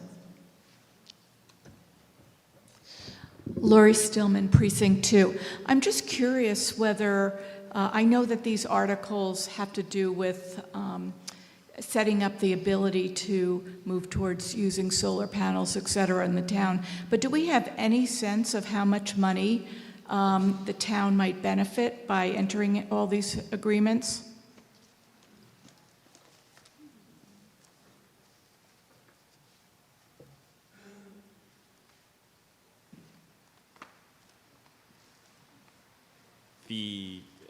It's arranged, so in terms of the fire headquarters one, to go back to that one, that was, we estimate right now we'd be buying energy at around 5 cents a kilowatt hour, which we forecast could be savings around $24,000 in the first year, and then slightly more each year thereafter if energy costs continue to rise. On the animal shelter one, not specifically, it's a much smaller roof. It's a 4,000 square foot building. It's a smaller building. So I don't have numbers to provide for you, but all of these are, cost-saving measures that would also lock in low electricity rates. So that not only they're saving from where electricity rates are now, they'd be locking in for the long term. As we've seen, those costs just continue to escalate year over year. Do you have a follow-up question, Ms. Stillman? No. Okay, we'll go. Hello, good evening, Joan Fall, Precinct 7. And I am rising to ask the question about the animal shelter, because it's such a large parcel of land. It seems like it's different than just a building solar panel. Is the intention to build a solar farm on 20-plus acres of land? And if so, what are the implications as far as battery storage and solar panels? I'm particularly concerned about if there was some sort of event where the batteries caught fire, there would be a need for evacuation and a disaster plan. And I just wonder if that's been addressed at all. I had wanted to ask the fire department, but I know they're not here.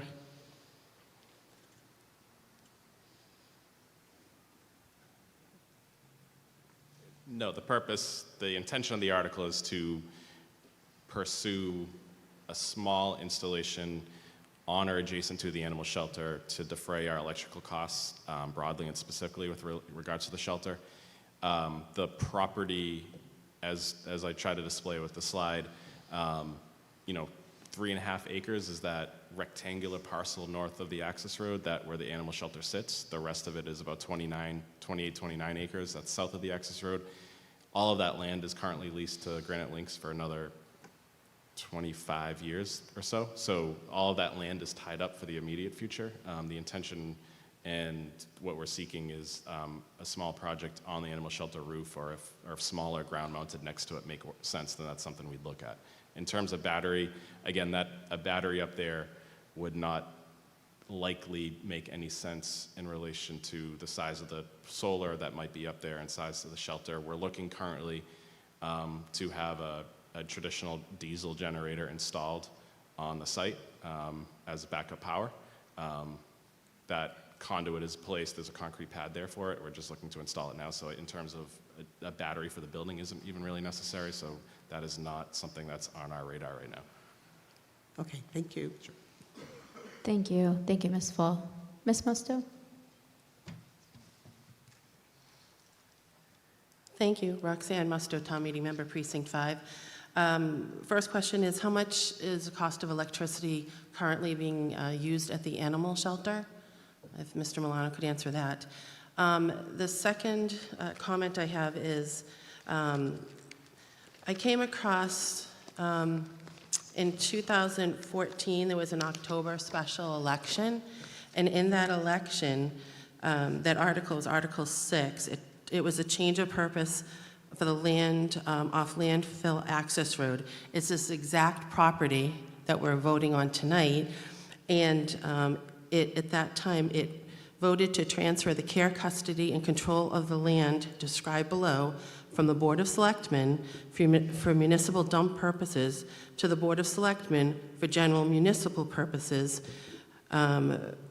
which land is known on Town of Milton Assessor's maps as that portion of Section 1, Block 38D, Lot 9, located west of the former landfill access road and containing plus or minus 3.0725 acres, and that portion of Section 1, Block 38D, Lot 8, located west of the former landfill access road and containing plus or minus 0.28 acres.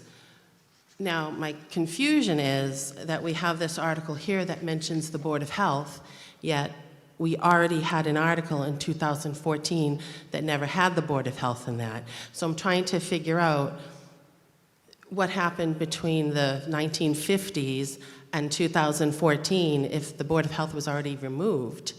Should there not have been an article back then? I do have a copy of this article. I found this on the website under October 2014, but the wording is quite similar to what we have before us, where we mention the Board of Health, yet the Board of Health was not in 2014. So my question is, was there an article between the 50s and 2014 that removed the Board of Health, or did that somehow never happen and should have happened? So two questions. One is the process on this, and the other one is the cost monthly. If you want me, I can show you that quickly. If you want to, I printed it off. if you want to see it. For town council.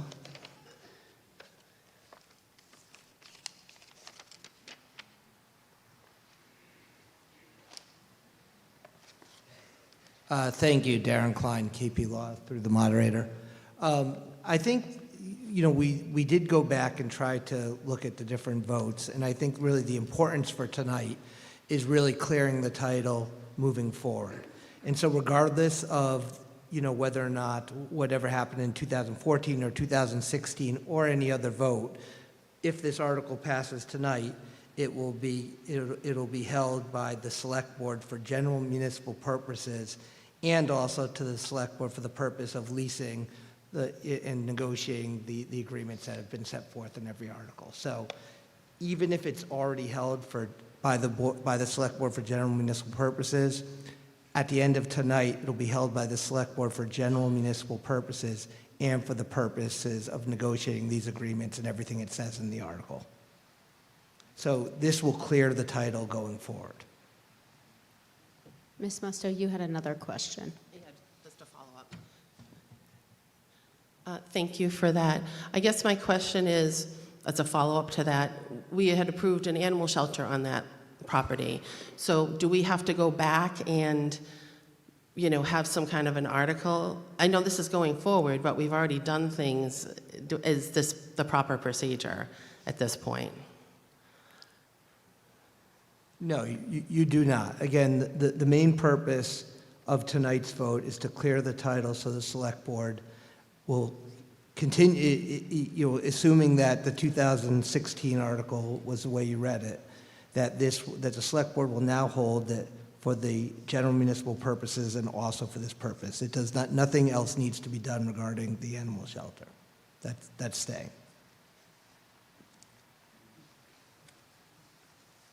Mr. Milano. Just to the question on electricity costs, so the animal shelter is on the town's broader electric contract. Currently, we're paying just north of 14 cents a kilowatt hour right now for supply of electricity, and then we pay also all the distribution charges. That's the other half of the bill through Eversource. It is 100% electric, so it was using heat pumps throughout the winter, which pull from the electric grid rather than from gas or oil. So that was, I think we're probably around, if I remember right, about $1,600 a month on electrical costs for the shelter in the kind of the peak of the winter months. I don't have the summer costs off the top of my head. Thank you.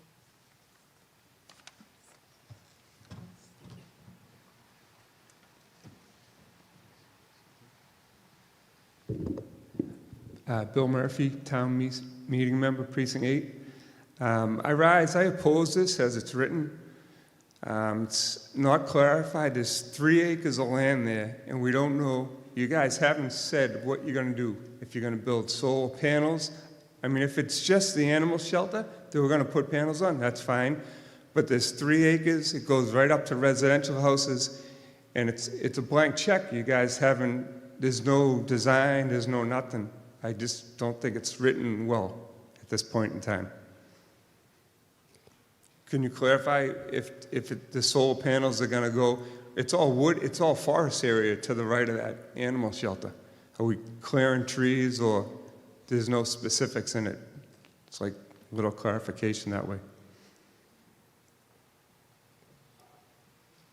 Thank you, Mr. Murphy. Mr. Milano? Okay, 1 second.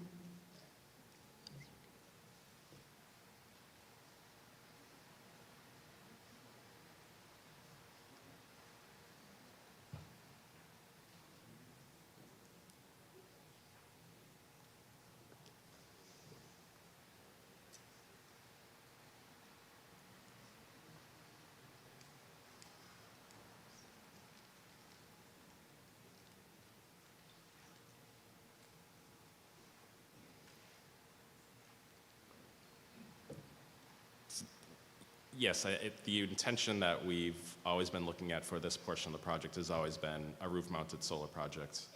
The language is broader and would be more permissive than that, but the select board has not discussed, and I think looking to the board, doesn't have intention of a ground-mounted, clear-cutting 3 acres of forest for a ground-mounted solar next to the animal shelter. When I mentioned, a smaller ground-mounted, if there are smaller panels like in the immediately adjacent where there isn't trees today, that might work as an alternative to roof-mounted. It's something we would consider and bring to the board for discussion. But right now, the purpose and the way the building was built to take roof-mounted solar to defray those energy costs. But we have not talked about anything bigger than that, and there is not an intention for something much larger than that. You can ask a follow-up. Go ahead. Can we rewrite the motion to just the dog pound? I mean, that's a blank check. It's 3 acres of land. Do you wish to make a motion to amend to that effect? I would like to make a motion to amend it to just the dog pound. Okay.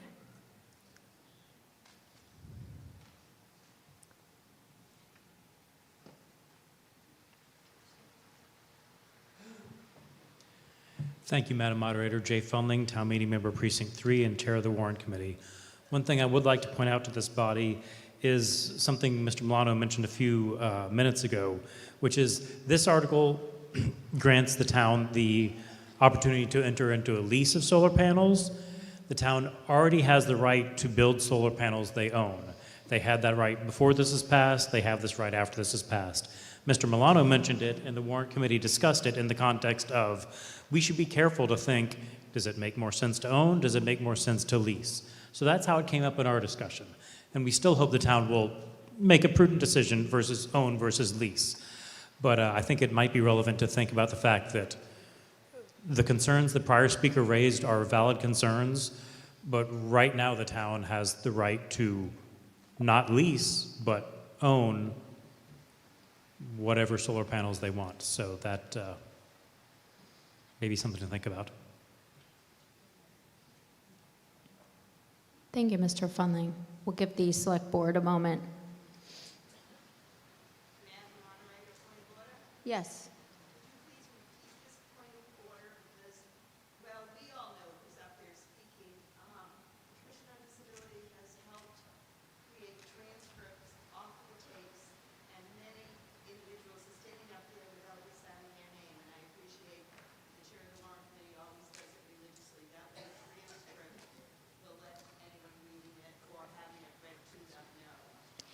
The point of order for those that could not hear it that Ms. Agostino made was if people can kindly, as Mr. Fundling did, repeat their names even if they've spoken before, and then also what precinct they're from so that the record can clearly reflect who was the speaker. Thank you, Ms. Agostino, for that.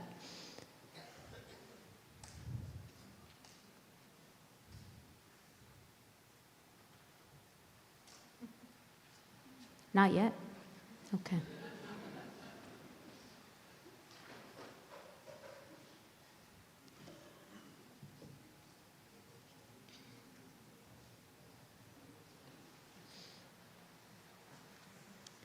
While we're waiting for the Select Board, Mr. Murphy, do you have specific proposed language that you would like to give to the Warrant Committee clerk?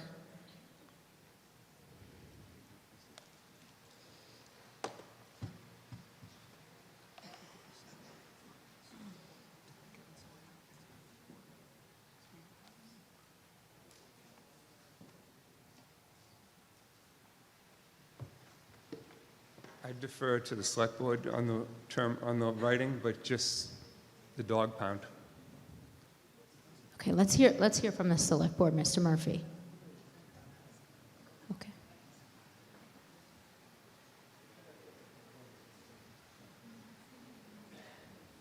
If this is going to take more than 2 minutes, let's all go to the bathroom. Let's take a quick break.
If everybody can come to order. Thank you for that little break as we worked through that motion to amend.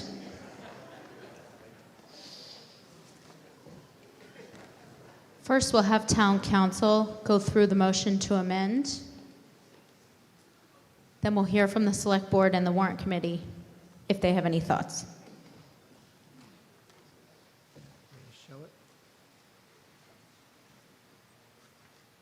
All right. Darren Klein from KP Law through the moderator. I have consulted with the motion maker on the amendment, and basically it will be to, the amendment will be to recommend to pass the article as written in the warrant with the following change that's noted up there. And it's limiting, as you can see in the language that was added, it's limiting the authority for the lease and all of the other items to that portion of the property. And just so I can read it with you, it says, limited to the animal shelter building or currently disturbed property adjacent thereto. And that was with consultation with the motion maker on the amendment. Thank you, Mr. Klein. Mr. Daly? Thank you, Madam Moderator. Winston Daly, Precinct 2, Town and Meeting Member, Select Board Chair. The Select Board has voted to support the amendment, and thank you to the amendment maker as written and seen here. Thank you. Mr. Fundling? Thank you, Madam Moderator. Jay Fundling, Town Meeting Member, Precinct 3, Warrant Committee Chair. The Warrant Committee has voted to not support the amendment. Okay. Would anybody else like to speak on the motion to amend? So we're not talking about the underlying article necessarily, we're talking about the motion to amend. Mr. Chimman? Michael Chimman, Precinct 2. I just would like an explanation of what disturbed property means.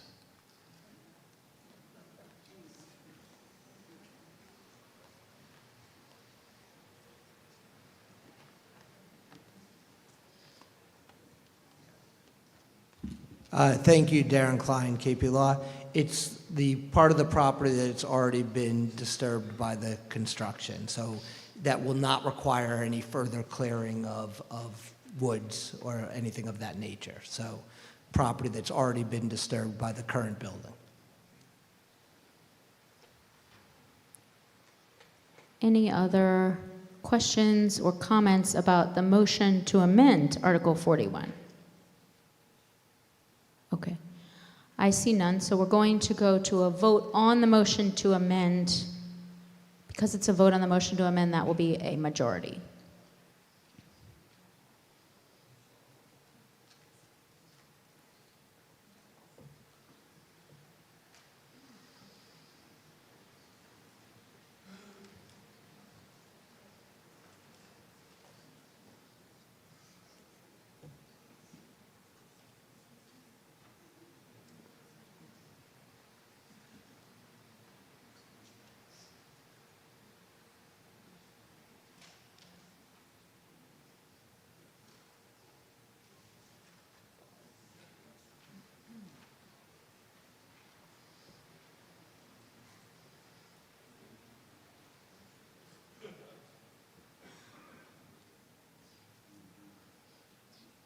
So, 150 people voted yes to amend the article, 41 voted no, and 3 abstained.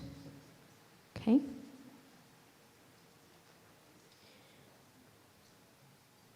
Now we go back to Article 41 as amended.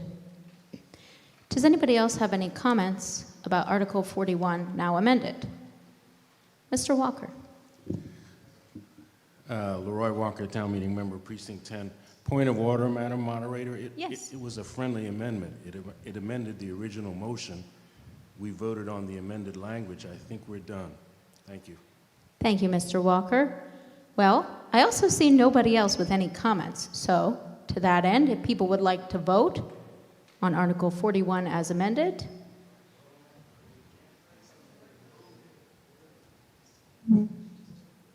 One second.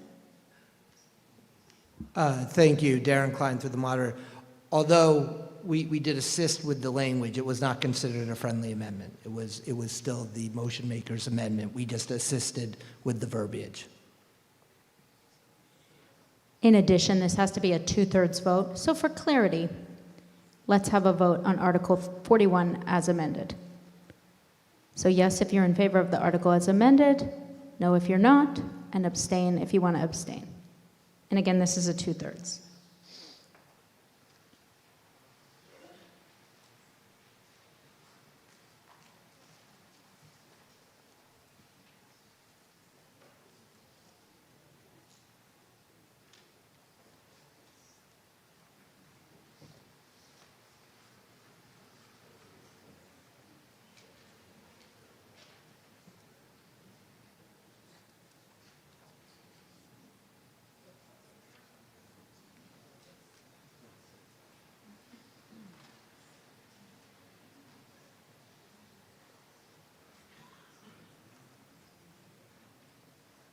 %, yes. 178 yes, 14 no, 3 abstain. That passes the 2/3 majority required. And we move on to our last article, Article 42.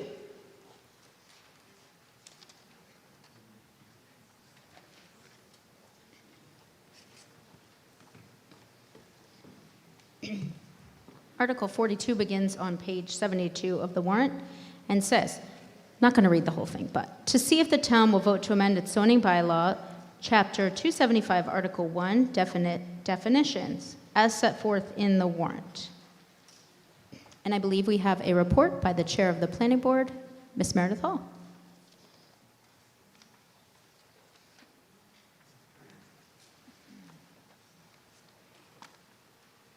Good evening, Meredith Hall, town meeting member, Precinct 3, chair of the planning board.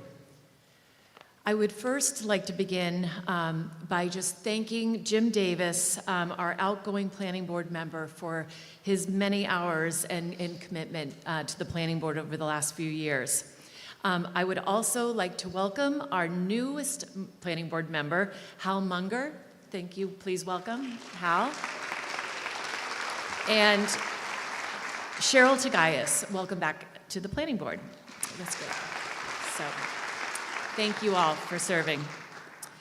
I would also now really like to begin by thanking Larry Johnson and Macy Lee of the Warrant Committee, John Zikowitz, the chair of the Sign Review Committee, Elizabeth Manning and Avanti Grady of the Planning Department, Michael White of our building commissioner, Carolyn Murray of KP Law, and of course, my fellow planning board members who have put a tremendous amount of effort and time into this article in order to get it right. For years, we have had a sign bylaw that is unclear and confusing for not only the applicants, but the planning department, the building department, and the sign review committee. The planning board is pleased to present a sign bylaw article that will update and detail an improved process and provide clarity for those applying.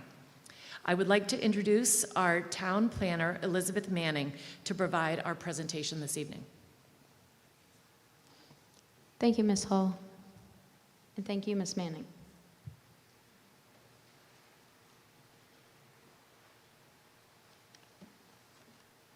Good evening, Liz Manning, Planning Director.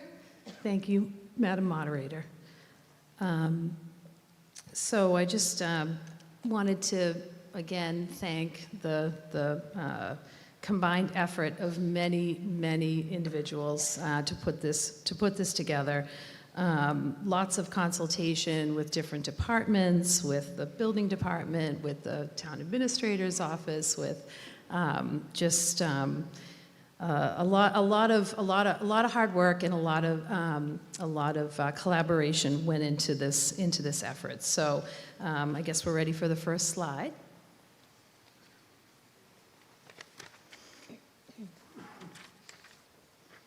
Get my notes here. So as the chairperson noted, there's been a long history of confusion and need a strong need to clarify the bylaw language for signs. This proposed bylaw codifies the sign review and approval process in a clear and concise way. It offers more flexibility to the sign review committee to recommended changes as styles, technology, and taste change over time. And it clearly lays out the approval and appeal process, very important. It attempts to balance the need for businesses to inform customers of their services with protecting the overall character of the town. So the process that was followed is the planning board met in session over multiple meetings, beginning in December of 2025, consulted extensively with the sign review committee, town council at KP Law, the building commissioner, the town administrator, the Board of Appeals, and the town engineer. The Milton Chamber of Commerce received a presentation on the bylaw at their meeting held April 2nd. After a public hearing held March 26th, the planning board voted unanimously to recommend the sign bylaw article. Once the bylaw is approved this evening, hopefully, by town meeting, planning staff will work to update the sign and facade design handbook. So next slide. So this, another example of the collaborative effort here. This flow chart was suggested by Larry Johnson, warrant committee member, also sign review committee member. So we've been working with this flow chart to sort of help people understand how this works. An applicant submits their sign review materials to the building commissioner. The building commissioner certifies the materials are complete within 7 days. There was a long discussion about extending that to 30 days in deference to the building commissioner, who has an enormous amount on his plate, but we have kept it at the recommended 7 days, which we think is very, very workable at this time. We're going to put a lot of work in the pre-application part of the process to make sure that an applicant is ready to go when they make their application to the building department. So that application goes to the building commissioner. It is then forwarded to the sign review committee, who schedules their hearing or meeting within 60 days. That is the same 60 days that's contained in the existing bylaw. So the sign review committee reviews the submission based on the bylaw, the design guidelines, and aesthetics. Assuming everything is in order and in place, that application moves back to the building commissioner for issuance of a permit. If the sign review committee has some concerns and requires additional information or modifications, they will hand that back to the applicant, and then they will take it up again. And assuming they've met all of those requirements and conditions of the sign review committee, that will, again, send them back down that approved lane right to the end, which is their sign permit. So if the applicant disagrees with the sign review committee for reasons which they may have, legitimate reasons they may have, they will submit their appeal of that decision to the Board of Appeals. So the Board of Appeals would determine whether to override or uphold the sign review committee's recommendations. If they uphold the sign review committee recommendation, then again, the applicant is able to go back to the sign review committee and make their case again, based on the findings of the zoning board, or the ZBA would override the sign review committee altogether, and then they would be able to receive their sign permit. So a special permit or variance under this new bylaw would follow the same process as any special permit or variance. It's going to look like a typical application to the sign review committee. The sign review committee's recommendations are binding upon the zoning board, and any waiver that the sign review committee issues does not have to be repeated by the Board of Appeals. So an applicant won't be asked to sort of make their case twice on a dimensional waiver. So next application, next slide rather.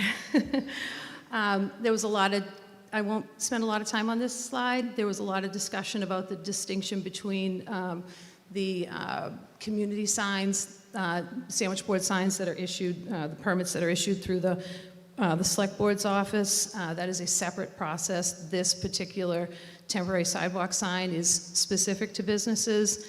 If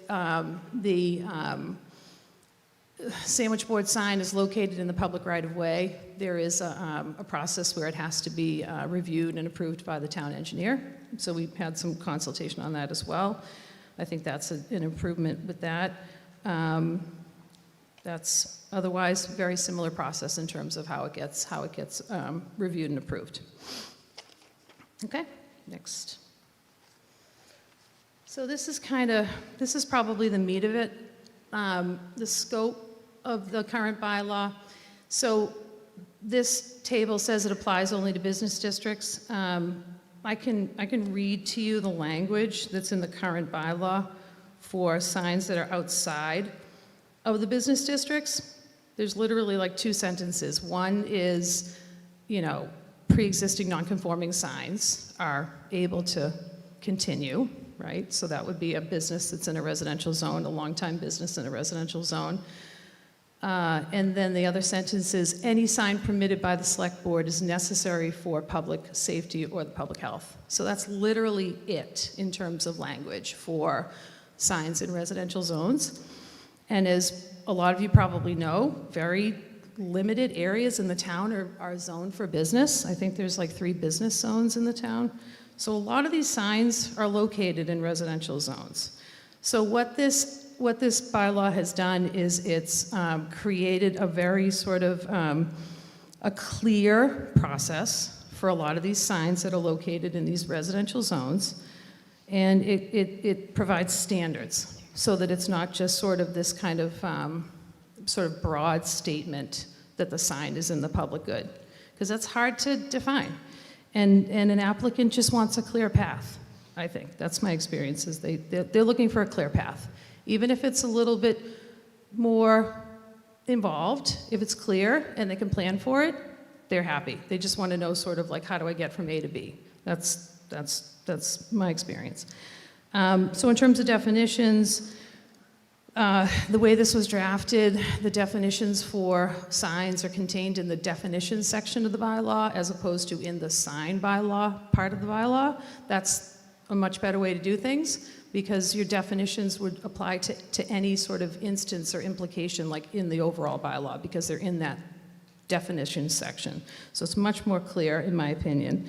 The permit process, existing building commissioner to the sign review committee, and then an appeal would be to the select board. That has been eliminated to make it consistent with the remainder of the bylaw, where all appeals would go to the zoning board of appeals. Follows same process. Consistency, everybody knows how many days, what the process is, what you need to do. So it just again, I think a much better way to do things.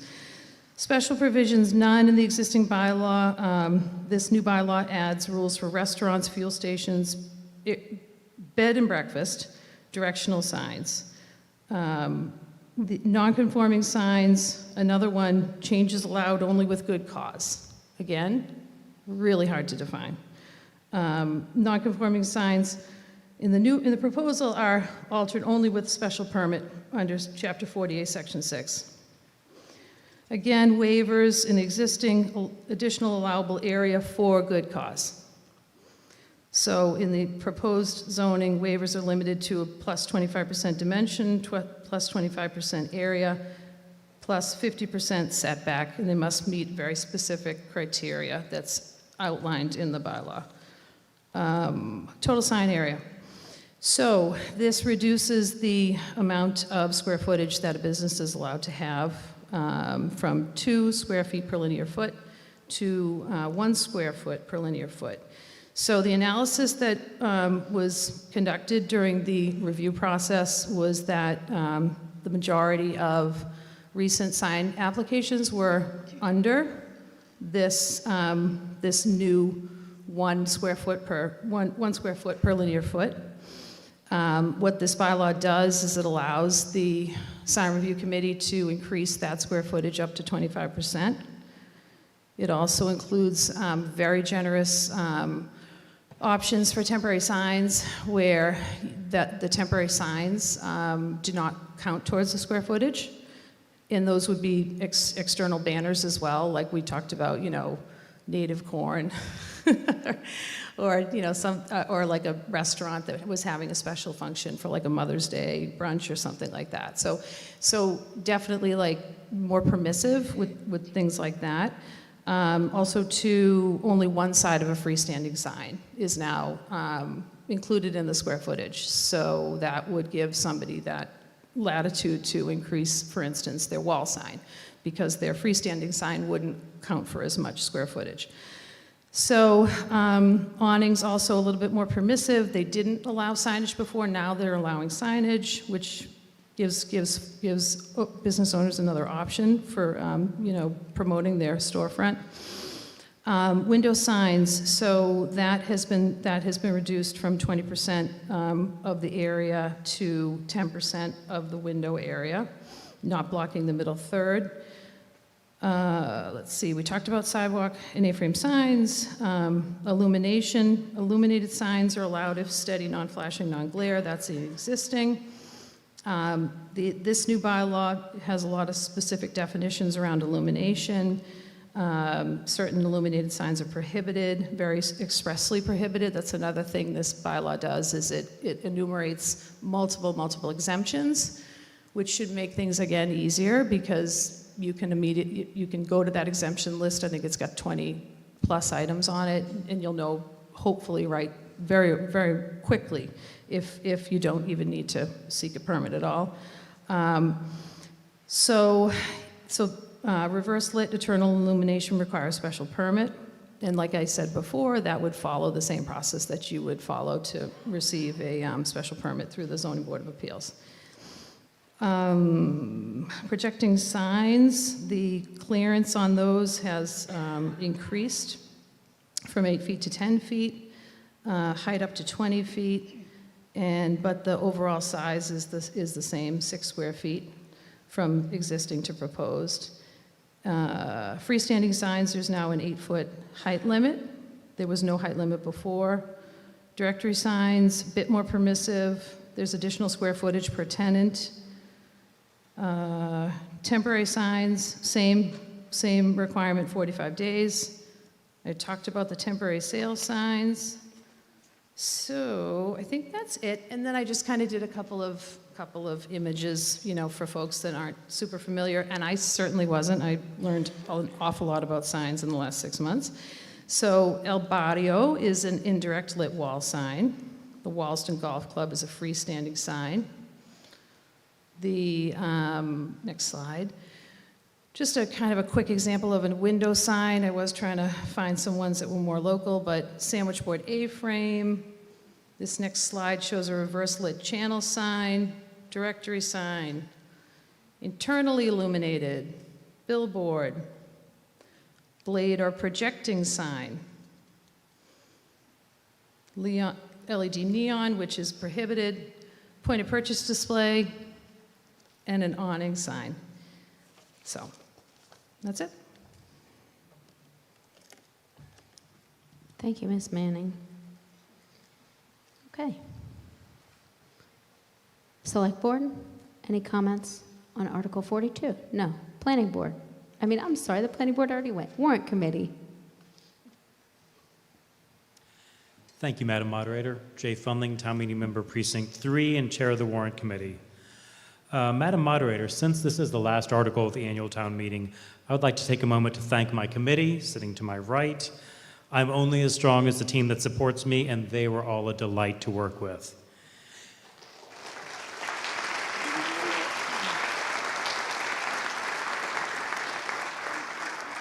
I'd like to thank you, Madam Moderator, for appointing this group, and I would like to thank the town meeting members for making our special form of citizen government possible. On to the article. Yes, you can, if the more you clap for yourself, the longer we're here, so think Stealing about it. my words, Jay. Go ahead. Regarding this article, a version of this article was considered for the fall town meeting, which was pulled before the warrant was printed, and which was 25 pages. Thanks to the work of the new town council and the new town planner who just spoke to us, it is now 13 pages. It is much tighter and much easier to follow. I want to thank, I don't know if I can credit the town council or the town planner, but I'll give them both credit for making a much tighter and easier to understand article. Thank you for that. The warrant committee feels that the clear and understandable process laid out in this proposal is an improvement to the current bylaw and should be supported. Thank you. Thank you, Mr. Funling. Okay. Yes, Ms. Hall.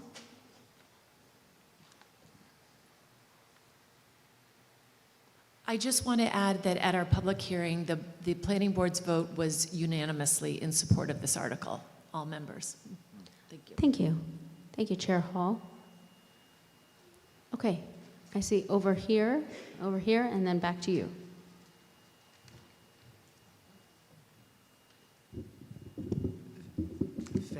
Thank you. Andres Lessing, Precinct 8. So I move to just make a friendly amendment, as much as I want to go home. And so I move to amend Article 42 in the definition of sign guidelines handbook in Section 1 to change in consultation with the Planning Board and the Sign Review Committee to subject to majority vote of the Planning Board and a duly noticed,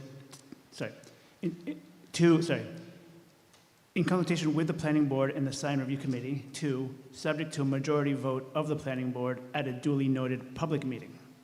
The handbook sets the practical sign standards for all of Milton, and as written, the Planning Department can change these standards on their own. This amendment will require a formal public vote before any of these changes take place. And I'm happy to give the wording.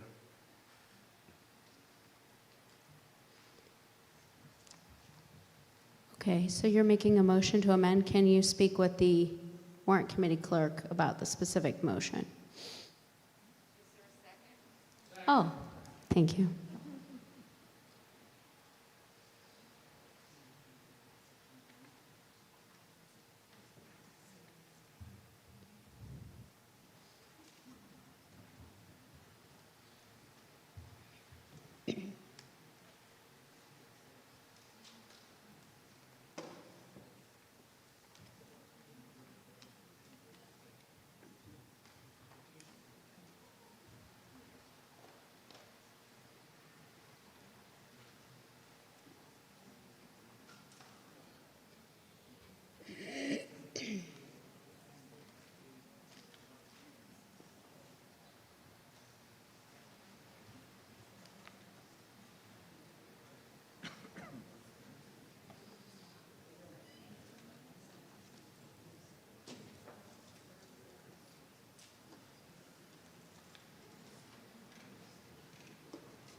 Again, if people want to go ahead and take a break while this is sorted out, don't have to get up.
for the motion to amend. It's projected on the screen where it says Sign Guidelines Handbook, Sign and Facade Design Handbook for design review to be updated from time to time by the Planning Department.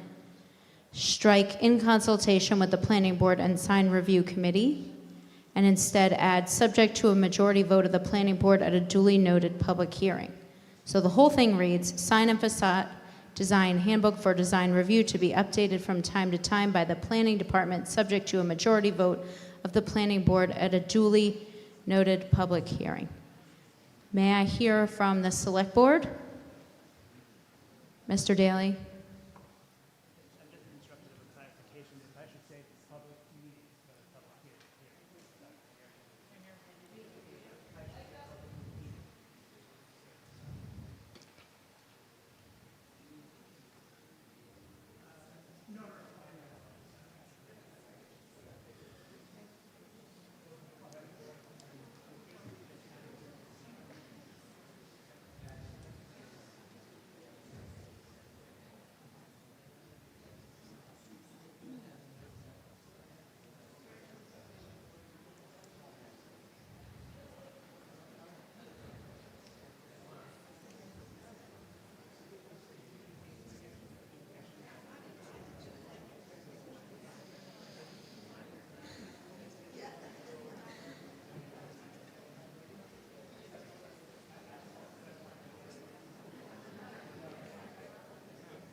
I'm just noting, however, that now the language has been changed, so it says Sign Guidelines Handbook, Sign and Facade Design Handbook for design review to be updated from time to time by the Planning Department and the Sign Review Committee, subject to a majority vote of the Planning Board at a duly noted public meeting. Mr. Daly. Thank you, Madam Moderator. Winston Daly, Town Meeting Member, Precinct 2, Select Board Chair. We would like to hear from the Planning Board first before making our vote. Thank you. Chair Hall.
Okay. I see that we have new language on the screen, which reads, Sign and Facade Design Handbook for design review to be updated from time to time by the Planning Department in consultation with the Sign Review Committee, subject to a majority vote of the Planning Board at a duly noticed public meeting. Does the chair of the Planning Board have comments about this?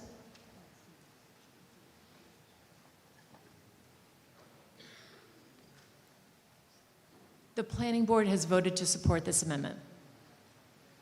Thank you, Chair Hall.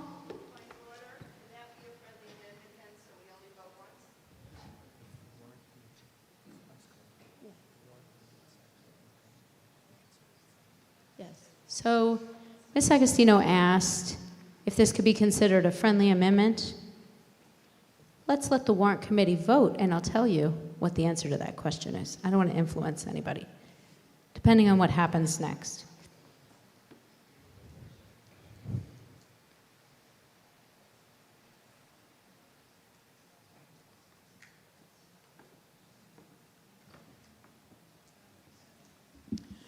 Thank you, Madam Moderator. Jay Funling, Town Meeting Member Precinct 3 and Chair of the Warrant Committee.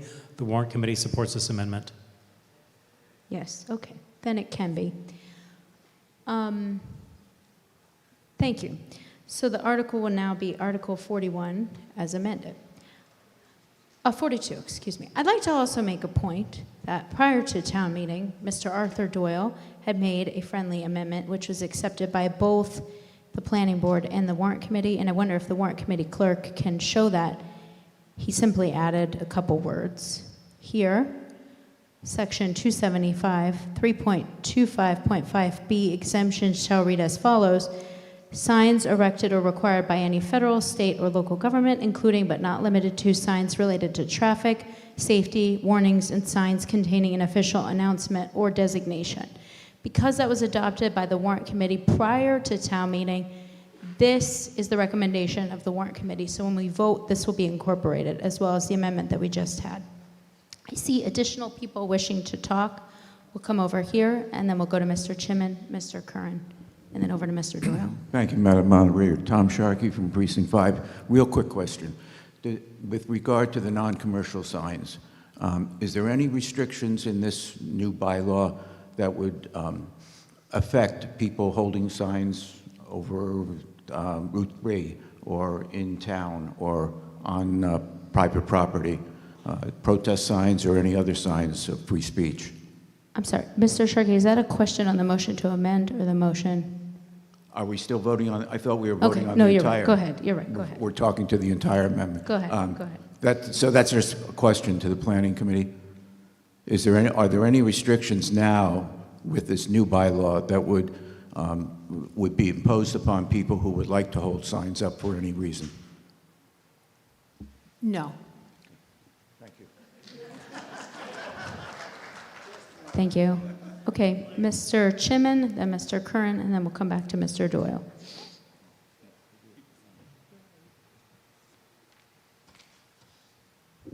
So my concern is, Michael Shipman, Precinct 2, my concern is free speech.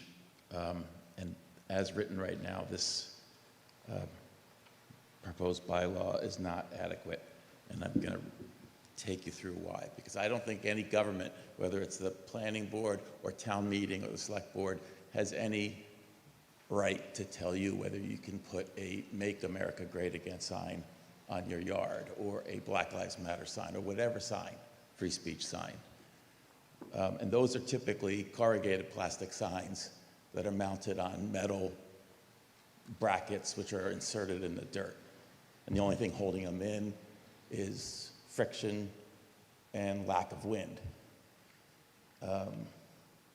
So if you go on page 73 to the definition of sign temporary, you'll see the term temporary sign means any sign which by its design or message advertises or announces a use or activity that is limited in duration. That doesn't cover a Make America Great sign. That's not a use or activity of a limited duration. But it goes on, and or is not permanently installed. provided the sign is displayed for no longer than 45 consecutive days. Not permanently installed certainly describes a typical Make America Great sign, a typical Black Lives Matter sign. But, well, if you go to the exemptions, which is on page 73, paragraph 14, temporary signs are exempt from this bylaw. But only if they're only displayed for 45 days. If they're displayed for more than 45 days, it's not a temporary sign. So it's not exempt if it's displayed for more than 45 days. It has to comply with signage requirements. And as I said, I don't think the government has any business telling you whether you can display your Make America Great sign for more than 45 days. They just don't have any business saying that. But if you go back to the definitions on page 72, the definition of sign, non-commercial, a sign used as expression of free speech. That sounds really good. That definitely is the two examples I've been saying, Make America Great or Black Lives Matter. That is an expression of free speech. But if you go to the exemption regarding that type of sign, and that's on page 75, paragraph 17, non-commercial signs are exempt, provided the sign complies with section 10 of this bylaw. If you go to section 10, which is on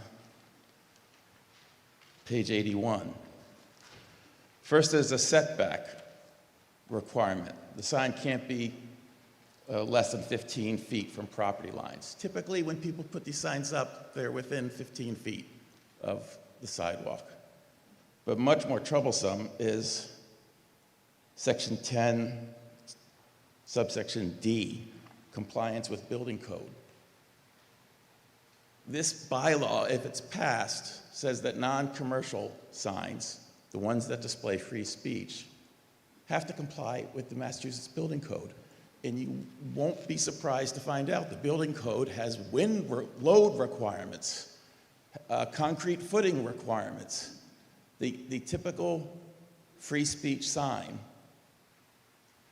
does not have those things, does not comply with the building code. So the Make America Great sign you want to put on your private property lawn, the exemption for non-commercial sign, an expression of free speech, doesn't do you any good because your sign is not going to comply with the Massachusetts Building Code. And as I said before, the exemption for temporary signs doesn't do you any good because you want to display it for more than 45 days.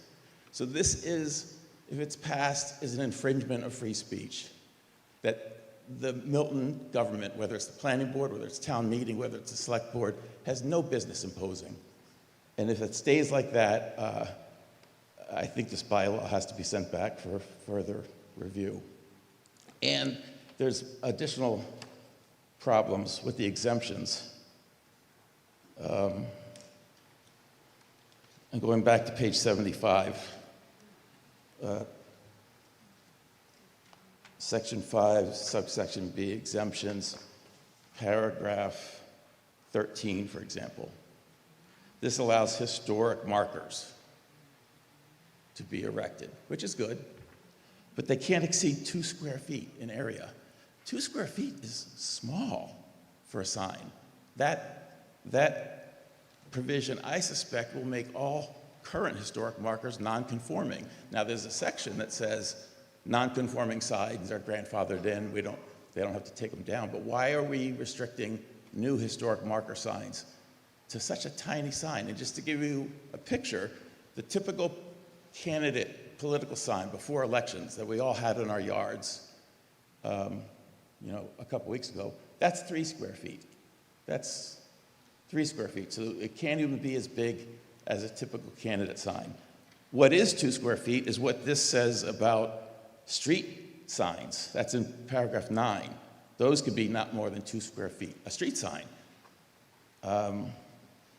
Compare it to signs indicating a property is for sale, that can be 6 square feet.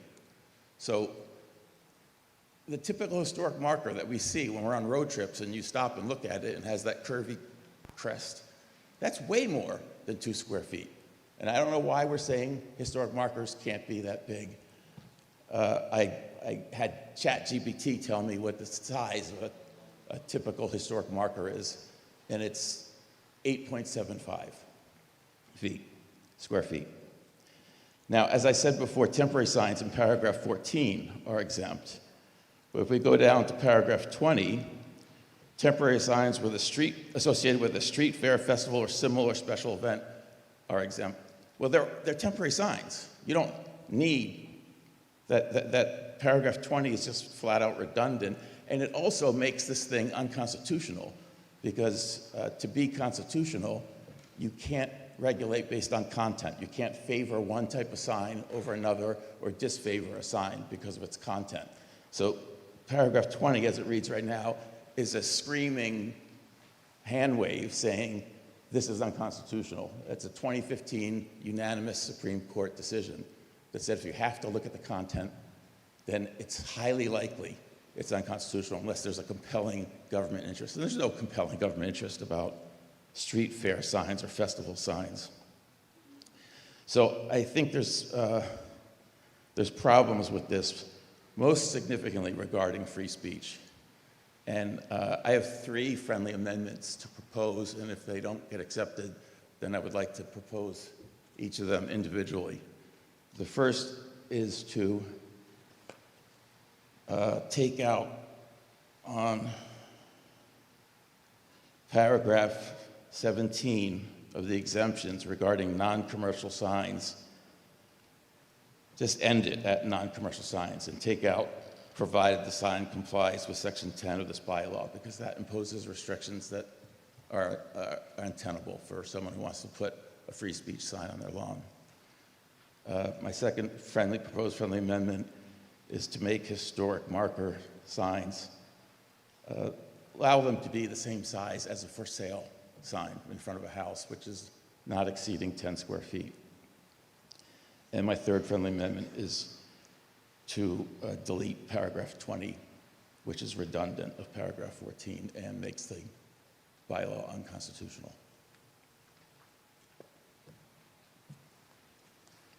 Thank you, Mr. Chimman. I heard a second. All right. Can you take that, those 3 potential friendly amendments over to the town clerk? And by the warrant committee clerk.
I'm sorry, I said 10 square feet was the for sale sign. That's actually 6, but in paragraph 10, names of buildings, date of erection, monumental citations, and commemorative tablets, those are allowed to be 10, which strikes me as similar to a historic marker. That's where I came up with the 10.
Mr. Chinman's proposed amendment is set forth here in paragraph 13. It says, signs sanctioned by the Town of Milton Historical Commission, which display historical information about buildings, properties, people, and the like, and not exceeding, strike 2, add 10 square feet in area.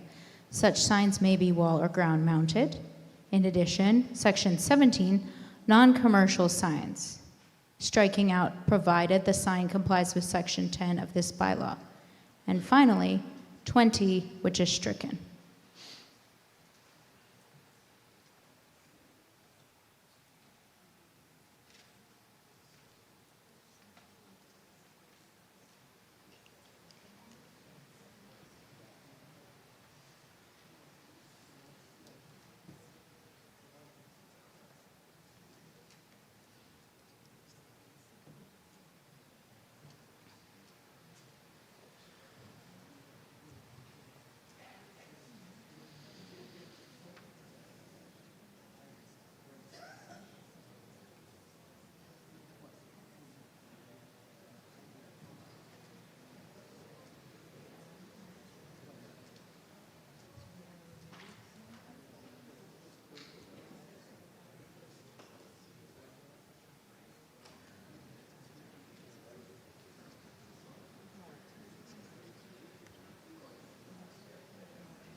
While we're waiting for the planning board to take a vote, if there's anyone other than Mr. Curran and Mr. Chinman who would like to speak on this article, if you can come down just in the interest of time. Otherwise, we'll hear from the planning board when they're ready.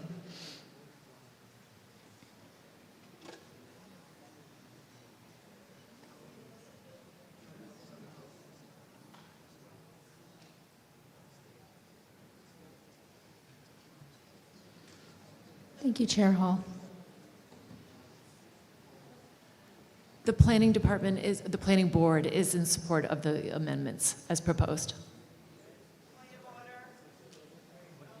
We are in support. The planning board, now that they are willing to support it, so the process is that they would then say we accept it as. Excuse me, it's a point of order. Okay. A friendly amendment, the planning board, the same way we didn't do it a minute ago, it's not up to the warrant committee to vote. Let's expedite this, the planning board says we accept this as a friendly amendment, and then we vote one time on the whole thing. Thank you. I will repeat what Ms. Agostino said. Ms. Agostino is from Precinct 9, and she said that she recommended that now that the planning board has voted in support of the article, that we view this as a friendly amendment and continue on with the discussion. I would like to hear, however, from the warrant committee and the select board. Mr. Fundling? Jay Fundling, Town Meeting Member Precinct 3 and Chair of the Warrant Committee. The Warrant Committee supports the proposed amendment. Thank you. Okay. Ms. Agostino. A point of order is generally someone can stand and make their point of order. The point of order was not correctly understood, so I want to be sure, there's a lot of new members, that we expedite things in the future by following the process. After 43 years being in this room, it's very simple. The planning board submitted the article. The planning board twice now has said that they support the amendment. Then the planning board stands up and notifies the moderator that we will accept this as a friendly motion. There's no need for the warrant committee to vote because the planning board owns the article. And they stand up and state we accept this as a friendly amendment, and then it's voted on by everyone. And that's the point of order. You can review prior town meetings for 45, 50 years. Thank you, Ms. Thank you. Agostino. Thank you. And now we have Mr. Curran waiting to be heard. Mr. Curran? Joseph Curran, Precinct 7. I don't often get to speak last, so thank you. My question really has to do with the non-conforming signs in the commercial district, and it's my understanding that pylon signs are not allowed in that district. And to give you an example, the Dunkin' Donuts sign and the Citizens Bank sign are both examples of pylon signs, and I don't believe they were allowed under the old sign bylaw. And I'm trying to understand, and it might be in the handbook, it might be somewhere here, it wasn't up on the screen, whether or not now pylon signs are permitted and what the square footage of those signs might be. And in my, I guess my sign profession, where I've done building of signs across North America, we often refer to the Wallaston Golf Club sign as a monument sign, and the Dunkin' Donuts and Citizens Bank would be a pylon sign. And then it's important for me to understand if the bylaw addresses whether any of those signs are face lit, halo lit, or externally illuminated. Thank you, Mr. Curran. I don't know if that's something that Ms. Manning can speak to.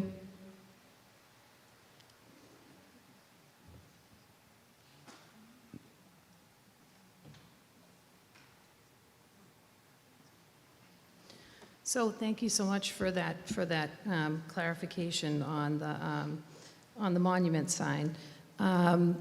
So I would put those types of signs in the freestanding sign category as defined in this bylaw. You're going to have limitations on height and limitations on square footage that would apply otherwise. To any sign in the business district. If there was a desire to have a more clear definition of a pylon sign, I think that would make sense. I know there's reference in the special provisions for fuel station signs. In terms of freestanding sign, identifying the business not to exceed 24 square feet in sign area and up to 12 feet in height. So my understanding is that we're reviewing those as freestanding signs and the requirements of a freestanding sign. Helpful? Okay. Okay.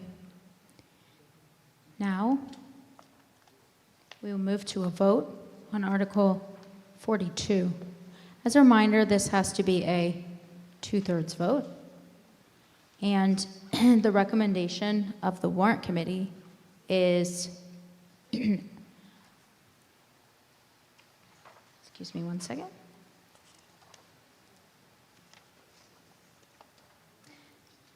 That the town vote to approve the article as printed in the warrant as amended.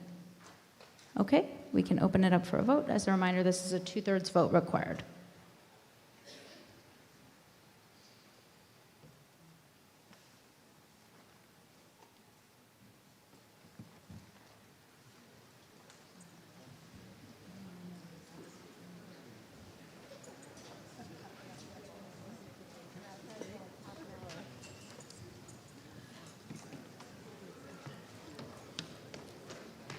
Please remember, before you leave, to take your trash and all your belongings with you.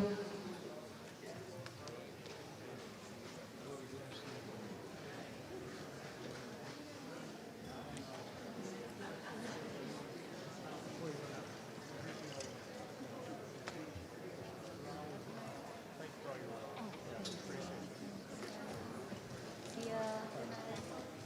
90% to 8%, 160 yes, 15 no. It passes the 2/3.